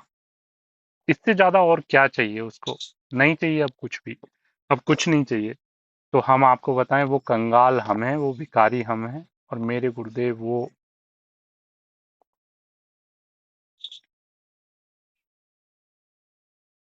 कृपा निधान मेरे प्रभु हैं, मेरे सर्वस्व हैं, मेरे जीवन दाता हैं, जिन्होंने नाम रूपी कुबेर का खजाना इस अधम को दे दिया। अब क्या पाऊं मैं? कौन सा निकुंज देखूं? मेरे लिए तो मेरे गुरुदेव ही निकुंज है। मेरे लिए तो मेरे गुरुदेव ही प्रिय प्रीतम है। मेरे लिए तो मेरे गुरुदेव ही सब कुछ है। तो अनुभूतियों के नाम पे अगर कोई हमसे पूछना चाहे ना, तो हमारे पास कोई अनुभूति नहीं है, ना हम किसी को कोई अनुभूति दे पाएंगे। देखिए, विज्ञान का अगर शिक्षक है तो वो विज्ञान ही आपको पढ़ा पाएगा, वो अंग्रेजी नहीं पढ़ा पाएगा, वो गणित नहीं पढ़ा पाएगा। तो हमारे पास अगर कुछ है देने को, या हमसे कोई भाव आपका पुष्ट होगा, तो वो केवल गुरुदेव के लिए समर्पण, गुरु निष्ठा, यही हम आपको दे सकते हैं। उसके अलावा हमारे पास कोई भाव नहीं है देने को, कुछ नहीं है देने को, कोई अनुभव नहीं है बताने को, कुछ भी देने के लिए नहीं है। और हम जहाँ हैं, जैसे हैं, हम बहुत आनंद में हैं, बहुत, मतलब आनंद शब्द की जब बात आती है तो बस लगता है कि नहीं, क्या चाहिए और क्या चाहिए। इस आनंद के सामने तो ब्रह्मा का भी पद अगर दिया जाए तो थूक थूक दिया जाए, नहीं चाहिए। जो आनंद आज प्राप्त है ना, उस आनंद के सामने तो ब्रह्मा का तो मेरे गुरुदेव ने अहेतु की कृपा करके मुझे ये आनंद दे दिया, जिस आनंद के सामने ब्रह्मा का सुख भी थूकने योग्य हो। तो अब क्या पाना बाकी रह गया? किसको देखना बाकी रह गया? कौन चाहिए अब? और ये स्थिति प्रभु सब जन देखें, हमारी नहीं है अकेली की, ये आप सबकी स्थिति है। सबकी स्थिति यही है कि आपको संसार की कीचड़ से निकाल के, जहां हम दर दर की ठोकरें खा रहे थे, मांगते फिर रहे थे कोई हमको प्रेम दे दो, मांगते फिर रहे थे कोई हमको आनंद दे दो, मांगते फिर रहे थे कोई हमको सुख दे दो। अरे भाई, कोई तो सुख दे दो। कहाँ मिलेगा सुख? कहाँ मिलेगा प्रेम? कहाँ मिलेगा आनंद? लेकिन मिला कहीं। लेकिन आज देखो, हम तो कहते हैं जरा, अभी सब जन से हम ये बात कहते हैं, जरा एक बार जरा आंखें बंद करके कह के देखो, मेरे गुरुदेव, मेरे गुरुदेव, मेरे गुरुदेव, मेरे गुरुदेव। देखो, ये आनंद आपने जीवन भर कितना भी पैसा कमाया हो, कितनी भी सुख सुविधाएं भोगी हो, लेकिन पक्का कह सकते हैं इस आनंद के सामने सब तुच्छ, सब फूकने योग्य। देखो क्या एक आनंद की उमंगन आई, एक सिहरन अंदर से, एक आनंद की ऐसी सिहरन आई। मेरे गुरुदेव, मेरे प्रिय प्रीतम गुरुदेव दिख रहे हैं मुझे सामने खड़े हुए। देखो जरा आनंद, क्या आनंद। तो सबकी स्थिति यही है, सबकी स्थिति यही है कि सबको गुरुदेव ने अकारण अहेतु की कृपा से कुबेर का खजाना पकड़ा दिया है। तो अब क्या पाना बाकी रह गया हमारे लिए? अरे ठीक है, अब वो हमारे माई बाप हैं, आगे वो और जो कुछ देना चाहेंगे वो उनकी इच्छा, उनका आनंद, लेकिन हमको तो कुछ नहीं चाहिए ना अब। हमको कुछ नहीं चाहिए। हमको तो आप मिल गए बस, आप कुछ नहीं चाहिए, और कुछ नहीं चाहिए। तो इसलिए गुरुदेव हमको मिल गए बस, अब और कुछ हमको पाना बाकी ना बचे। चलिए, भाव में एक बार, जैसा प्रतिदिन का अभ्यास बना रहे हैं वैसे ही भाव में थोड़ा चिंतन करेंगे। गुरुदेव, मैं आपकी,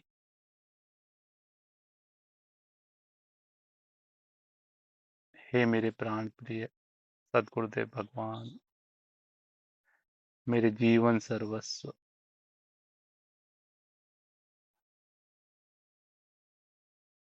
आप मेरे स्वामी, मैं आपका दास। आप मेरे माता पिता, मैं आपकी संतान। आप मेरे सखा, अभिन्न सखा।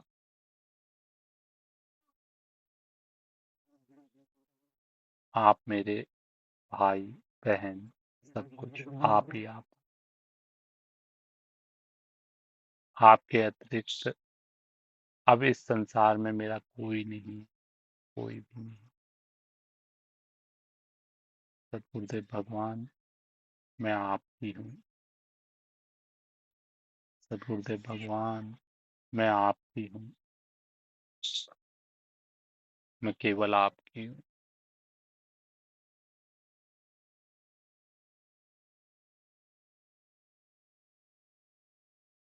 मेरी बुद्धि पे अनंत जन्मों से जो पर्दा हटा पड़ा हुआ था, मेरी बुद्धि पे जो अनंत जन्मों से इस संसार का, इस माया का पर्दा पड़ा हुआ था, जिसको हटाना मेरी सामर्थ्य में ही नहीं था। मैं कभी उसको हटा ही नहीं सकती थी। हटाना तो दूर, मुझे तो उस अंधकार में ही आनंद आ रहा था। इस संसार रूपी घोर अंधकार में ही मुझे आनंद आ रहा था। लेकिन आप अहेतु की कृपा करके, अकारण कृपा करके, बिना किसी संबंध के, बिना किसी समर्पण के आप आए, इस अधम के जीवन में आए और आके स्वयं, आपने एक बार सत्संग में कहा था ना कि गुरुदेव स्वयं कीचड़ में हाथ डाल के, स्वयं झुक झुक के, स्वयं उसमें अंदर जाके तुमको निकाल लें। तो इसी प्रकार से मैं तो गंदगी में आकंठ, कंठ तक डूबा हुआ था। भोग वासनाओं में कंठ तक डूबा हुआ था। लेकिन आप आए और कितनी सहजता से, पता ही नहीं पड़ा, कोई पीड़ा ही नहीं हुई, कोई प्रतिकूलता ही नहीं आई। पता ही नहीं पड़ा कब आपने मुझे उस गंदगी से खींच के निकाल के दिव्य वृंदावन में बैठा दिया। उस दिव्य वृंदावन में जहां आप, केवल आप, केवल आप ही आप सर्वत्र दिखाई दें। केवल आप, प्रिया प्रीतम आप, सहचरिया आप,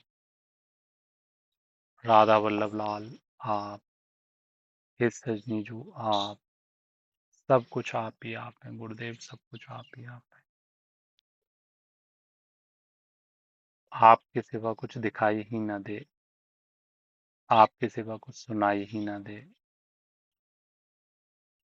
आपके सिवा कुछ बोलूं ना। अगर आपके सिवा कुछ अगर सुनाई देना, तो जैसे कानों में पिघलता हुआ शीशा डाल दिया जाए, तो उससे जो पीड़ा हो, आपके अलावा कुछ और सुनूं तो ऐसी ही भयानक पीड़ा मेरे को हो। मेरे कान बहरे हो जाएं अगर मैं आपके अलावा कुछ और सुनूं। मेरे नेत्र आपके अलावा संसार देखें तो अभी के अभी मैं नेत्रहीन हो जाऊं, मेरी दृष्टि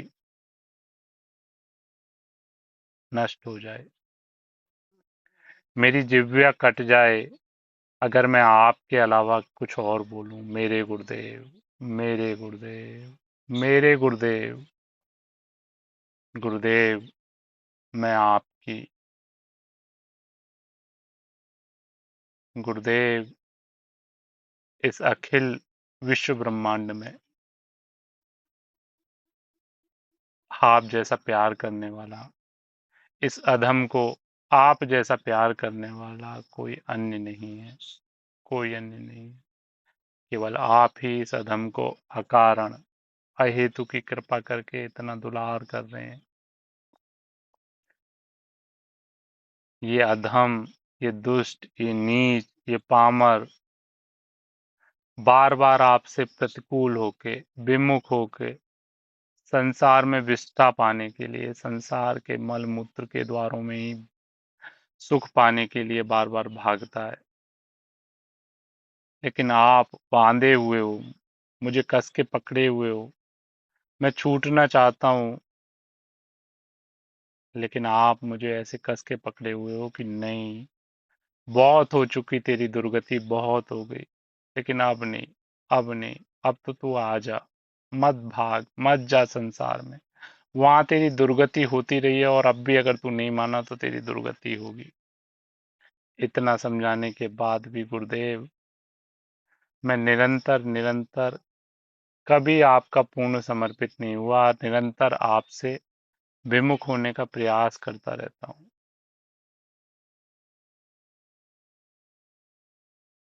लेकिन हाँ गुरुदेव, एक बात तो बहुत आनंद की है, एक बात मुझे बहुत शीतलता प्रदान करती है। क्या?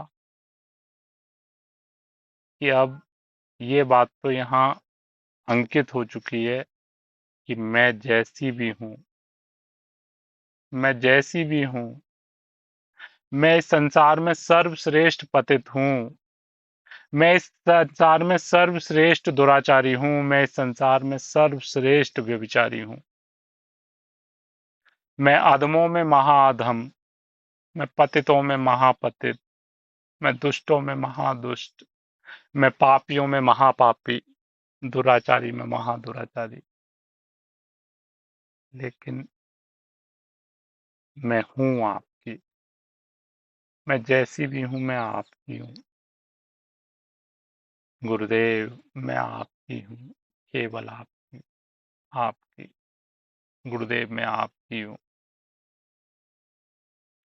आपसे हाथ जोड़ के कहती हूँ गुरुदेव, अगर इस बात में कहीं भी झूठ है तो मेरी सामर्थ्य नहीं है कि मैं इस झूठ को सत्य कर पाऊं, लेकिन आप कृपा कीजिए।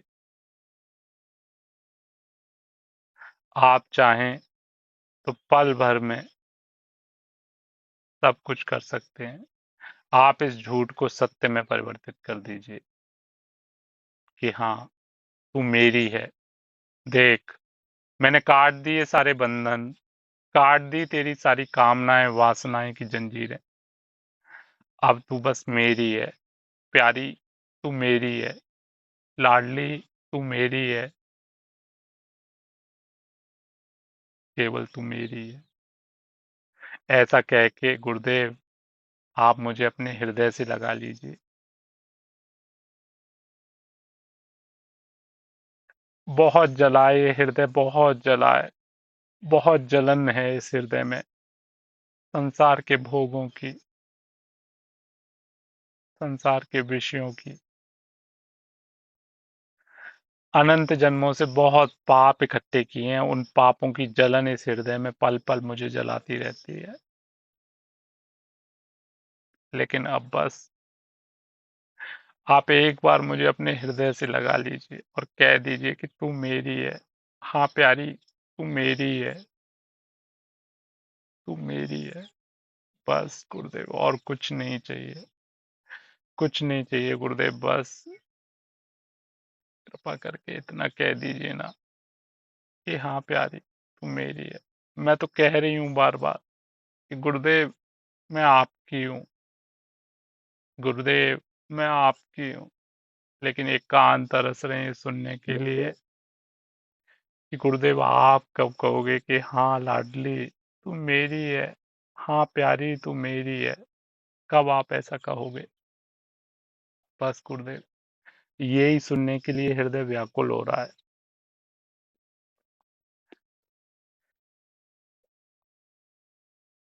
और गुरुदेव, जिस दिन एक और आपसे विनती करती हूँ, एक बात और आपसे याचना करती हूँ कि जिस दिन भी आप ये कहो कि हाँ तू मेरी है, और ये कह के जब हृदय से लगा लो, तो बस उसी पल मेरे प्राण निकल जाएं।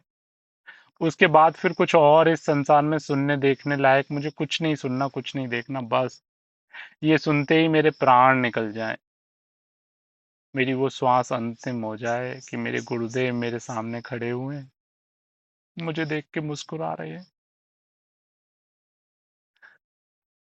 अपनी बाहें पसारे हुए हैं कि आ जा तू, बहुत भटक ली तू, बहुत भटक ली, अब नहीं भटकना, आ जा तू मेरे हृदय से लग जा, तू मेरी है।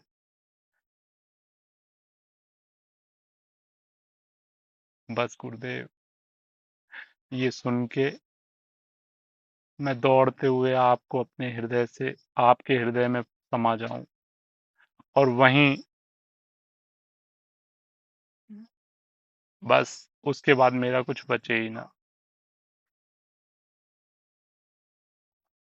वहीं मैं आपके ही आगोश में, आपके हृदय में, आपके गले से लगे हुए ही मैं अपनी अंतिम श्वास कर लूं, और फिर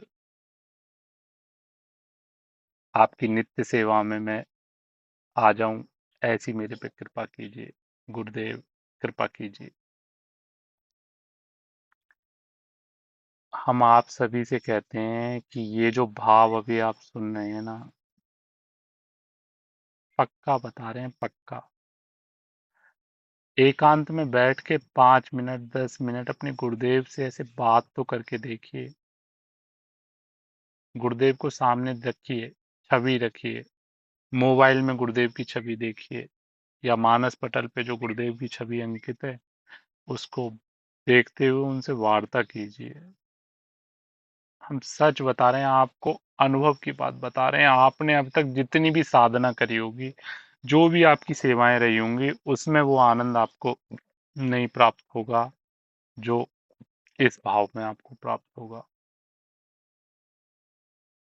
करके देखिए, एक बार ऐसा करके देखिए। हमने बार बार निवेदन आप सभी से किया है कि बैठा करिए, 5 मिनट 10 मिनट अपनी नियमित दिनचर्या अवश्य बनाइए। 5 मिनट 10 मिनट 20 मिनट आधा घंटा जितना भी सहजता से हो सके अपने गुरुदेव से वार्ता करिए। अरे वो वार्ता, वो तो बिल्कुल तैयार बैठे हुए हैं वार्ता करने के लिए, लेकिन फिर वो कहते हैं कि तुम्हारे पास वार्ता करने के लिए तो संसार में बहुत कुछ वार्ता करनी है, तुम हमसे वार्ता क्यों करोगे। तो देख लीजिएगा, पक्का हम बता रहे हैं, अगर आप ना कहो इस बात को कि हाँ मेरे गुरुदेव मुझसे वार्ता कर रहे हैं, या मेरे गुरुदेव मुझे अनुभव करा रहे हैं, निश्चित निश्चित निश्चित, तो आप सभी को हम बार बार यही कहेंगे कि थोड़ा समय निकाल के इसको तो अपने नियम में अवश्य लेके आइए इस बात को। 5 मिनट 10 मिनट जैसे भी। और एक बात और बताएं, भाव आपको नहीं बनाने पड़ेंगे, भाव वो ही देंगे आपको, भाव भी वही देंगे, वही स्वयं। आपको समझ ही नहीं आएगा कि हम क्या क्या बोले चले जा रहे हैं, क्या क्या भाव हम रख रहे हैं, ये हमको समझ में ही नहीं आएगा। तो इसलिए मांगिए, मांगिए, गुरुदेव से मांगिए कि हमको ये भाव मिल जाए, हमको ऐसा प्रेम अपने गुरुदेव से हो जाए। जी हाँ, हरिवंश। श्री हरिवंश, किसी का भाव हो तो बताइएगा। श्री हरिवंश महाराज, जय जय श्री हरिवंश। श्री हरिवंश सखी जो, श्री हरिवंश बाबा जी। श्री हरिवंश, श्री हरिवंश। श्री हरिवंश।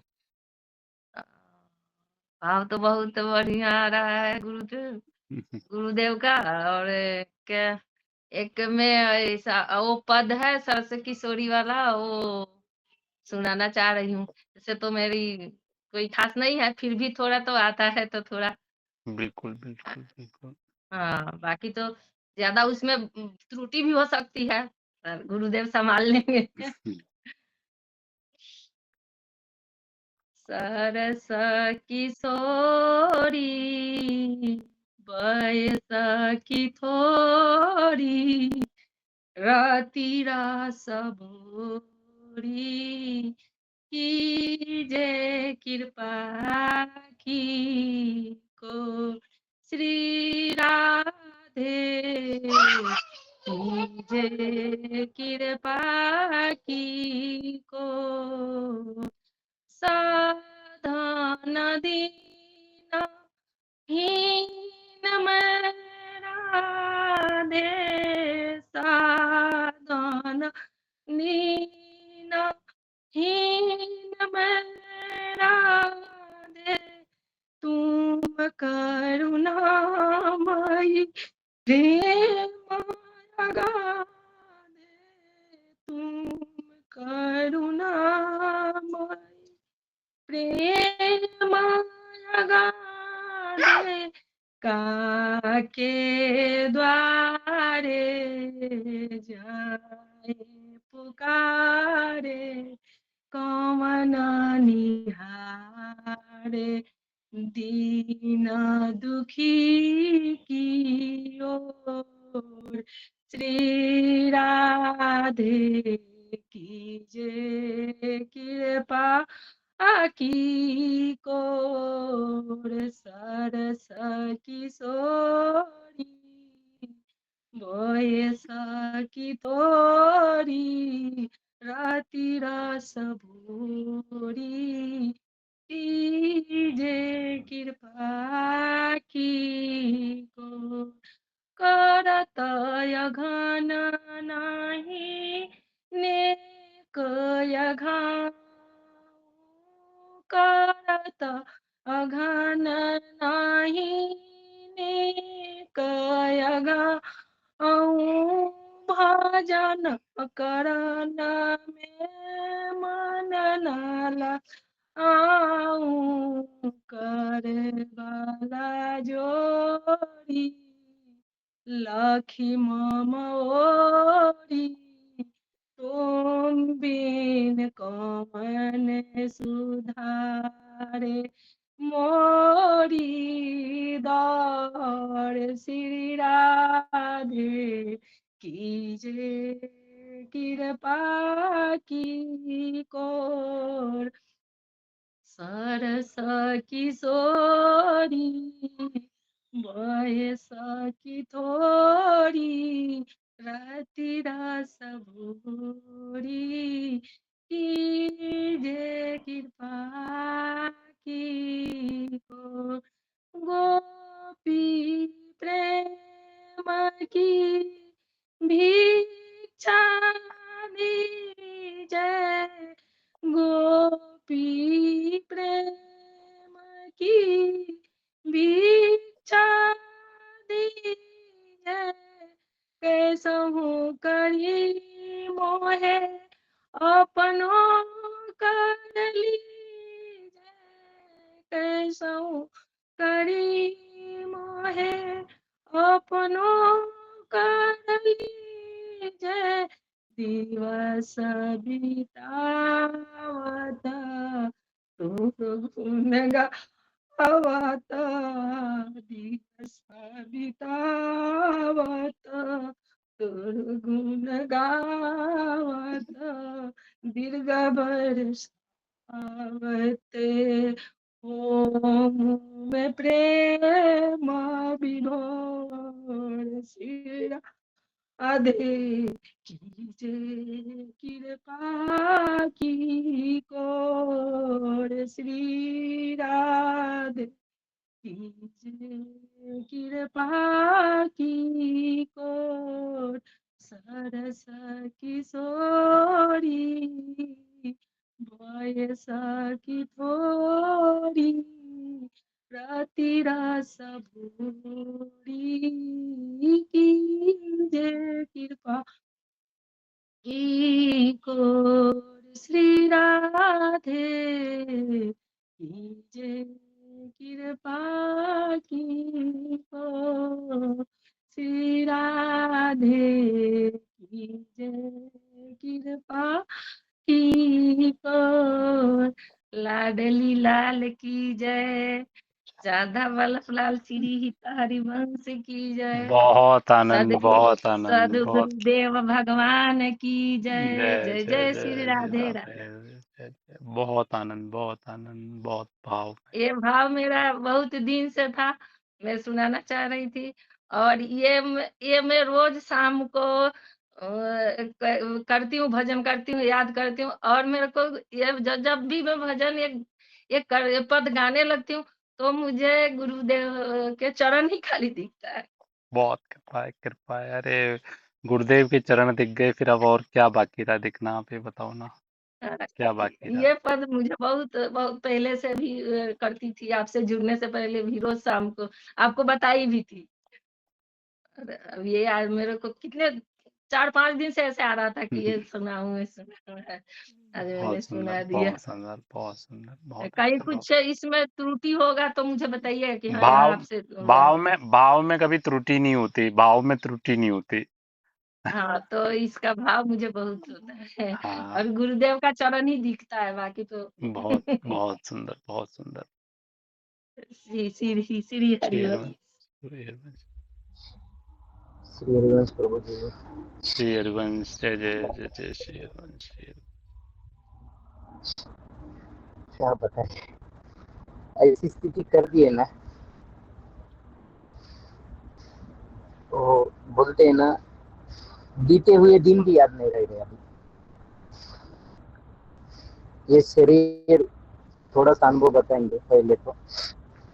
ये शरीर ऐसा था प्रभु कि बहुत सजावट करते थे, बहुत बहुत। इस तरह के कपड़े प्रेस कभी नहीं कर छुटती नहीं थी। प्रेस, बूट, बालों पे कभी भी डाई लगाना, दाढ़ी इतनी बड़ा ना कभी जिंदगी में नहीं, जिंदगी में भी नहीं। अभी तक जब से दाढ़ी आई तब से तो जिंदगी में कभी नहीं हुआ। लेकिन जब से सदगुरुदेव भगवान आए ना, तब से ये शरीर मेरा नहीं है, तो फिर क्या, क्यों इसको देखभाल करना ज्यादा। हाँ, करवा रहे ना, उनको जैसा अच्छा लगे वो तो करवा रहे ना। तो वो जो बार बार वाक्य दोहराते, तुम्हें जो लगे अच्छा वही रहे मेरी इच्छा, तो आपकी इच्छा है ना, तो आपकी इच्छा से ही चलेंगे। और ऐसा अनुभव में आ रहा है प्रभु कि प्यारे बहुत सदियों से मेरे थे, बहुत सदियों से। जो कल कहानी बताई ना, उसमें बहुत चिंतन हुआ प्रभु, बहुत चिंतन हुआ कि हम भटक रहे थे माया में। ये चोर बाजार की माया है ना, इसमें भटक रहे थे चोर बनकर। हम किसके बच्चे हैं, किसके अंश है, ये भूल गए थे। लेकिन जब हमारे पिताजी मिल गए, सदगुरुदेव भगवान मिल गए, तो उन्होंने खींच लिया, तुरंत खींच लिया और बता दिया कि तू कौन है, तू चोर नहीं है, तो मेरा अंश है। तो तुम मेरा अंश है तो तू कैसा रहेगा? जो ही प्यारो करे सोई मोहि भाई, ऐसा ही रहने वाला है। तो सवेरे थोड़ा सा भाव बना और थोड़ी पंक्तियां लिख दी भाव में। प्यारे सदगुरुदेव भगवान, बस इतना रखना ध्यान, हम माया में ना फंसे, ऐसी कृपा कर देना। हम आपके हैं, आपके थे, आपके रहेंगे, निरंतर आपका ध्यान दिला देना। राधा नाम का अमृत पिलाकर निरंतर हमें याद आ देना। आपकी ही कृपा है हमारे, आपकी ही कृपा ही हमारा प्राण है, आपकी ही कृपा ही हमारा जीवन है, आपकी ही कृपा ही हमारा सर्वस्व है। ऐसी कृपा निरंतर बनाए रखना। आप मेरे, आपका बस इतना निरंतर हमें ध्यान रखना, ये आपकी कृपा से ही मिला है। ऐसी कृपा निरंतर बरसाते रहना। हमें आप मिले, ये परम धन निरंतर हमारा है। ऐसा निरंतर भाव बनाए रखना। मैं आपका हो, आप मेरे हो, यही भाव निरंतर बनाए रखना, यही भाव निरंतर बनाए रखना। बस इसके सिवा क्या चाहिए प्रभु? कुछ नहीं चाहिए प्रभु, कुछ नहीं चाहिए प्रभु। सब सब सब व्यर्थ की बातें प्रभु, सब व्यर्थ की बातें। एकमात्र बात है कि प्यारे मेरे, मैं प्यारे का हूँ। बस इसके सिवा तो कुछ जानना ही नहीं है प्रभु। ना हमें शास्त्रों का अनुभव करना है, ना हमें कुछ ज्ञानी बनना है, ना हमें कुछ कुछ दिखाना है। नहीं नहीं प्रभु, हमें केवल केवल मेरे प्यारे के बन के रहना है बस। वो तो प्यारे मेरे है, लेकिन मुझे प्यारे का बनकर रहना है प्रभु। ऐसी कृपा बन जाए प्रभु। और एक बार सामने आकर कह दे प्यारे कि तू मेरा है, बस तू मेरा है।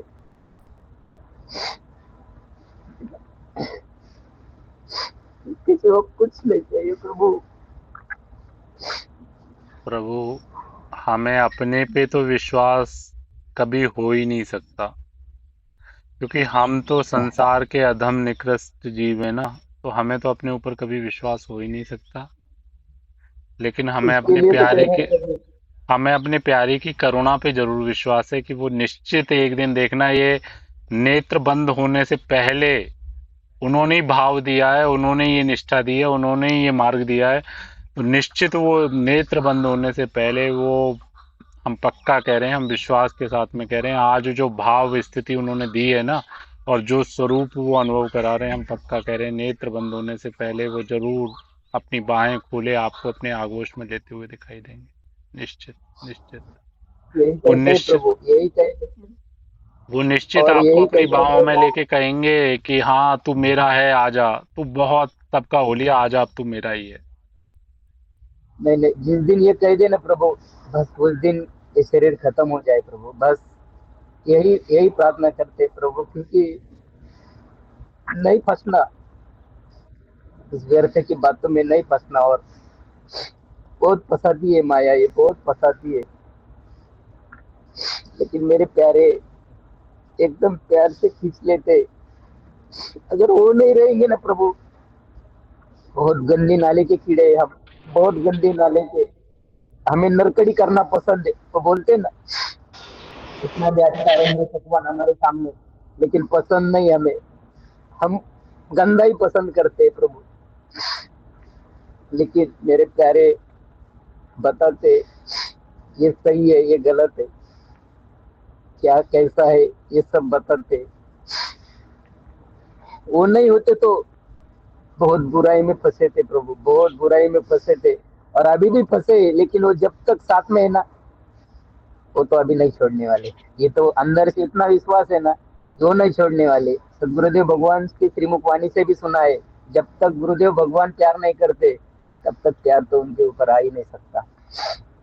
ये जो भाव है, उनका भाव है ना, जब तक उनका भाव उधर से भाव नहीं आता, तब तक तो इधर भाव ही नहीं आ सकता। ये शरीर की क्या पात्रता है, शरीर का तो कुछ भी नहीं है। जो कुछ है तो सदगुरुदेव भगवान का ही है। यही यही कहेंगे कि जो ही प्यारो करे सोई मोहि भावे। बस इसके सिवा कुछ नहीं करना है। वो जैसा रखेंगे ना वैसा हमें मंजूर है, मंजूर है, मंजूर है। जय जय श्रीधर। साष्टांग दंडवत प्रभु। श्री हरिवंश बाबा। सखी जी, बाबा मुझे ये पूछना था, आप जैसे महाराज जी ने यमुना पुलिन पे जो सत्संग बता रहे हैं आप, वो किया था, उसमें से जो आपने एक बताया था कि भाई ऐसे ऐसे, तो उसमें एक क्वेश्चन ये भी पूछा था किसी भक्त ने कि मतलब एक तो जोर जोर से होता है भजन, नाम लेते हैं हम, एक लेते हैं धीरे धीरे मन मन में, एक जो तीसरी तरह से लेते हैं वो किस प्रकार लेना है, वो मुझे समझ नहीं आया था। जो मतलब नाम की तो देखी सकी तीन अवस्थाएं हैं नाम की, हाँ पूर्व जी में भी जी, बता चुके हैं। पहला वाचिक, दूसरा वाचिक, हाँ। उपांशु, और तीसरा मानसिक। जी वाचिक में, मानसिक। हाँ, वाचिक में राधा राधा राधा राधा राधा जीव चल रही है, होठ खुल रहे हैं और उच्चारण उसका हमको सुनाई दे रहा है, ये वाचिक हो गया। जी दूसरा, होठ बंद है लेकिन जीभ हिल रही है और राधा राधा अंदर ही अंदर हम बोल रहे हैं, जीभ हिल रही है, हम्म हम्म, ये जी उपांशु होता है सखी। और मानसिक होता है कि ना जीभ हिल रही है ना होठ खुले, मतलब होठों का भी कोई मूवमेंट नहीं है, अंदर ही अंदर। अब जैसे देखिए, हम आपसे वार्ता कर रहे हैं और इस समय हमारा मंत्र चल रहा है, इस समय हमारा मंत्र चल रहा है, ये मानसिक है सखी। मानसिक में क्या है कि क्रियाएं हो रही हैं, कोई भी चेष्टा शरीर से नहीं हो रही, वो अंदर स्वतः चल रहा है, स्वतः चल रहा है। तो बाबा उसमें उन्होंने बताया था सांस के साथ करना है जैसे। जी जी जी जी हाँ, जी। वो उनका यही क्वेश्चन था कि मतलब किस तरह से करना, सांस लेते टाइम रा और छोड़ते टाइम धा ऐसे करना है या? हाँ, इसमें इसमें सखी क्या है, अलग अलग देखिए, इसमें भी ना श्वास के साथ भी और अलग अलग विधान है इसके। श्वास के साथ क्या है कि जैसे हम श्वास ले रहे हैं, जी अब इसको श्वास लेने के बाद में एक ही श्वास में हम कितने नाम ले पा रहे हैं, राधा राधा राधा राधा, श्वास छोड़ रहे हैं और एक श्वास में हमने कितने अब इसमें क्या होगा सखी, हमारा ध्यान पूर्णतया श्वास पे केंद्रित हो जाएगा। श्वास जो हमारी श्वास आ रही है जा रही है, पूरा ध्यान हम उस पे केंद्रित करेंगे कि एक श्वास में हम कितना नाम ले पा रहे हैं। हम्म एक श्वास में हम मानसिक जैसे कर रहे हैं, तो एक श्वास में 2 नाम 4 नाम 5 नाम, तो हमारा मन जो है जो इधर उधर भाग रहा है वो पूरा श्वास पे केंद्रित हो जाएगा। तो तो एक तो श्वास जी लेते टाइम भी कुछ मतलब करना? नहीं, श्वास, हाँ श्वास जब खींच रहे हैं तो नाम लेना है, श्वास छोड़ रहे हैं तो नाम लेना है। ठीक है प्रभु जी, श्वास मैंने यही सोचा था कि बाबा ये कह रहे हैं कि मतलब छोड़ते समय एक बार लेते समय रा छोड़ने धा, तो ऐसे तो बहुत छोटे सांस हो जाएंगे नहीं फिर। नहीं नहीं, हाँ ऐसे तो ऐसी श्वास बहुत नहीं, ये नहीं, श्वास लिया उसको रोकने का प्रयास कर रहे हैं और उसमें नाम ले रहे हैं हम निरंतर, जैसे देखिए। हाँ वही मैंने करने की कोशिश की, तो मैंने कहा ऐसे तो छोटा सांस हो जाता है। कि रा और फिर धा बहुत छोटा छोटा हो जाएगा। हाँ, श्वास के साथ जितना अधिक से अधिक ले सकते हैं, जितना उसको खींच सकते हैं। लेकिन यहाँ पे भी छोटे की बात ऐसी है सखी, वैसे तो देखिए नाम का पूर्ण आनंद जो प्राप्त होगा, हम नाम को जितना ज्यादा खींचेंगे, तो अब एक ही श्वास को हम इतना लेने के बाद में रा को इतना खींच रहे हैं कि श्वास छोड़ते पे धा हमारा जा रहा है। तो नाम को जितना ज्यादा हम खींचेंगे उतना पुष्टता हमको मिलेगी। हम्म अब जैसे रा, हम्म धा, हाँ, रा, धा, ये एकांत में हो सकता है लगभग। रा। हाँ, ये एकांत में ही हो सकता है सखी, एकांत में ही हो पाएगा ये। ये जैसे आप मतलब हम बात कर रहे हैं, जैसे कि आप ही बात कर रहे हैं, तो ऐसे नहीं हो सकता। ऐसे तो अभ्यास से, वो अभ्यास से सखी सब कुछ हो सकता है, अभ्यास से कुछ भी अच्छा ऐसा जी नहीं, जी जी अभ्यास से सब कुछ हो सकता है। जी जी जी जी, ठीक श्री है। हरिवंश सखी, श्री हरिवंश। श्री हरिवंश सखी। मेरा एक और है आपसे सवाल नहीं है ऐसे। और जो वो बताई थी ना कि पहले जो गुरुजी का जो मंत्र है, तो वो मैं जब जपने बैठती हूँ, तो जपते फिर मेरे को ध्यान भी नहीं रहता है कि मैं क्या फिर जब मेरा आता है कि अरे ये तो तब तक ले तो मेरे का कितना चला जाता है, तो तब मैं वो छूट जाता है। और राधा वल्लभ श्री हरिवंश, राधा वल्लभ श्री हरिवंश, फिर मेरा कहता है कि अरे वो तो गया, अब तो मैं राधा श्री हरिवंश बोलने लगती हूँ। नहीं, ऐसा तो वो देखो, आपको एक बात और बताना चाहें कि गुरुदेव जो, देखिए गुरुदेव जो है ना, वो शरीर नहीं है, गुरुदेव तत्व हैं, सर्वत्र व्याप्त हाँ, तत्व है, और वो हमको आनंद हाँ, देने के लिए ही अलग अलग रूपों में, अब उन्होंने गुरु मंत्र दिया, वो गुरु मंत्र हम जब भी रहे निष्ठा के साथ में, लेकिन अब गुरुदेव हम, वो गुरुदेव चाह रहे हैं कि अब हम इस आनंद में डूबें, तो छूट रहा है तो छूटने दीजिए, हाँ, छूटने दीजिए। और ये गुरुदेव जब से आप बोले हैं, तो गुरुदेव में निष्ठा तो मेरा तो पहले से था, पर इतना तो भटक जाता था। अभी तो गुरुदेव का चरण दिखता है ना, गुरुदेव अब बस तो अब ये बस बताने आपने जैसी नहीं। अपने अपने अनुभव और छुपा के यही है, रखिए, अपने अनुभव छुपा के हाँ, रखिए। हाँ, और ये भी मेरे को पूछना था कि अब तो मैं वो मंत्र जब जपने लगती हूँ, तो वो तो पता नहीं कब मेरे से छूट जाता है और कितना बोल जाती हूँ ऐसे, फिर आता है कि जा अब क्या करूँ इससे, मैं माला तो ऐसे माला से तो नहीं करती हूँ मैं, हम्म, ऐसे ही अपना 15 मिनट 20 मिनट बैठ के उसके बीच में कितना ये भी बोल जाती हूँ। कोई बात नहीं, जैसे चल रहा है वैसे और ही चलने दीजिए, आनंद आ रहा है आनंद आने है दीजिए। ना, हाँ, चलने दीजिए, ऐसे ही चलने हाँ, दीजिए। वो हाँ, तो छूट आपसे जाएगा, पूछने वो छूट जाएगा, कोई बात नहीं। हाँ, जी, हाँ, तो ये मैं पूछना चाह रही थी, ये भी 4-5 दिन से मेरे आ रहा था, फिर मैं जी, बोले अच्छा पूछूंगी ऐसा हो जी, जाता है, कल जी, पूछ लूंगी, परसों पूछ जी, ऐसा होते हो, आज मैं बोले आज पूछ ही लूं कि ऐसा मेरे जी, साथ हो जा रहा है। जी, हाँ, तो चलिए से जैसे ठीक है, हरि ठीक है। चलिए हरि और किसी का कोई भाव?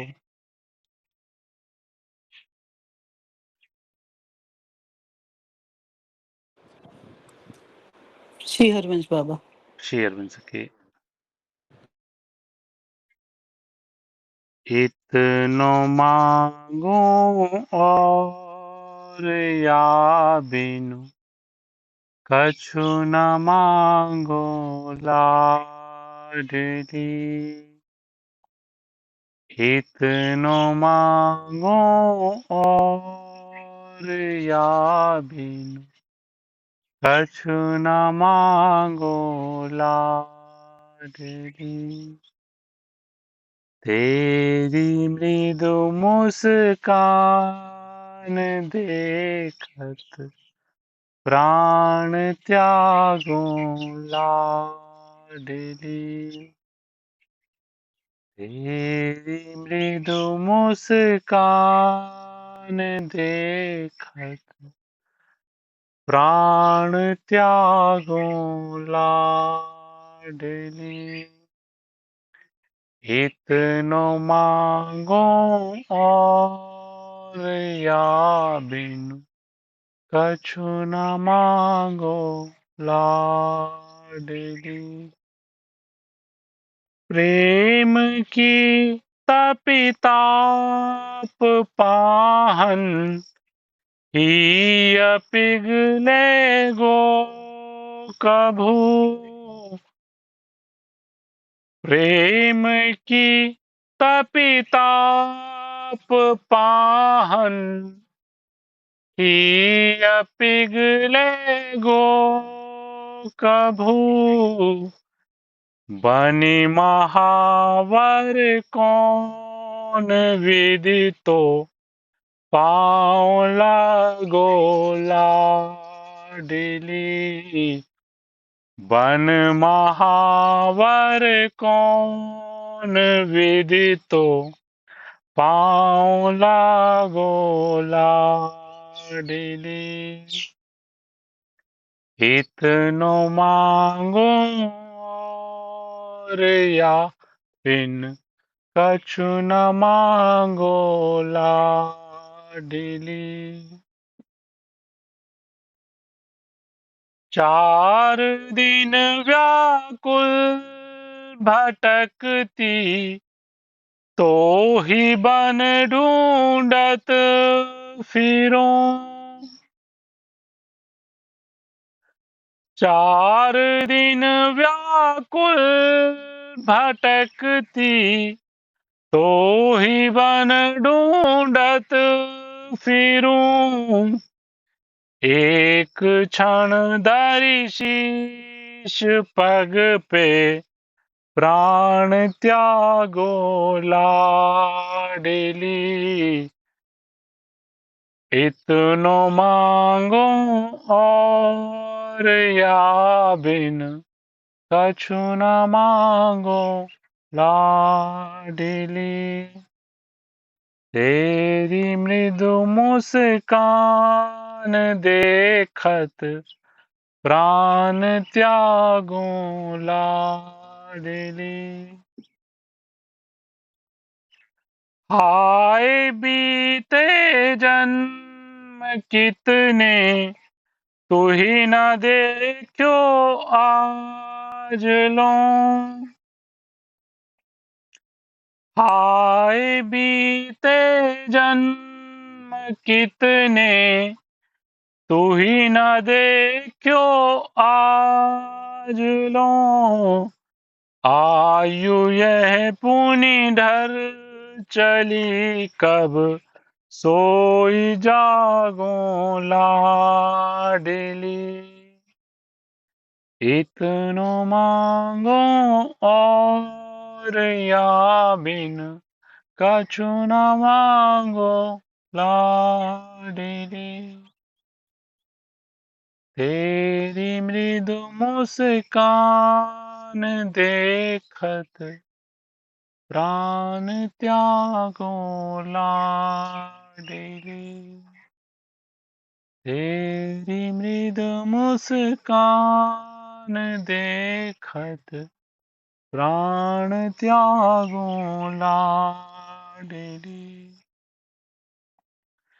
उन युगल खंजन को धरि राखी निछावर तुच्छ ये, उन युगल खंजन को धरि राखी निछावर तुच्छ ये, आयु बीती तुम बिना किमि प्राण त्यागो लाडली, इतनो मांगो और या बिन कछु न मांगो लाडली। अब तो बोरी करी कृपा मेरी भुजा हंस के गही, अब तो भूरी करी कृपा मेरी भुजा हंस के गही, छोड़ी सब त्रन तुल्य तब पद प्रेम पागो लाडली, इतनो मांगो और या बिनु कछु न मांगो लाडली, तेरी मृद मुस्कान देखत प्राण त्यागो लाडली, इतनो मांगो और या बिनु कछु न मांगो लाडली। ये मांग हमारे हृदय की कब मांग बनेगी, कब हमारे हृदय में ऐसी मांग बनेगी कि बस आपकी मृदु मुस्कान देखते हुए बस मेरे प्राण निकल जाएं। ऐसी मांग पता नहीं कब बनेगी, कब हमारे हृदय में वो व्याकुलता आएगी।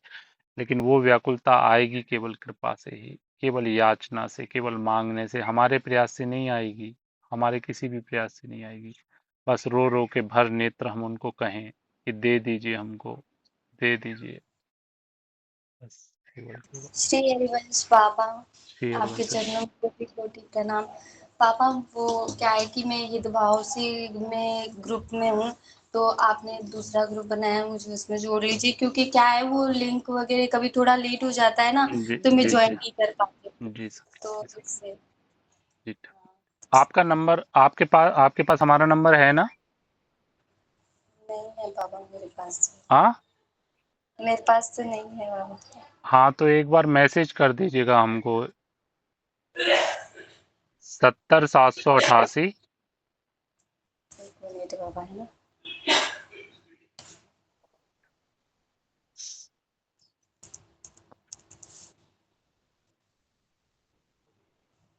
70788 70788 94008 008। 940008।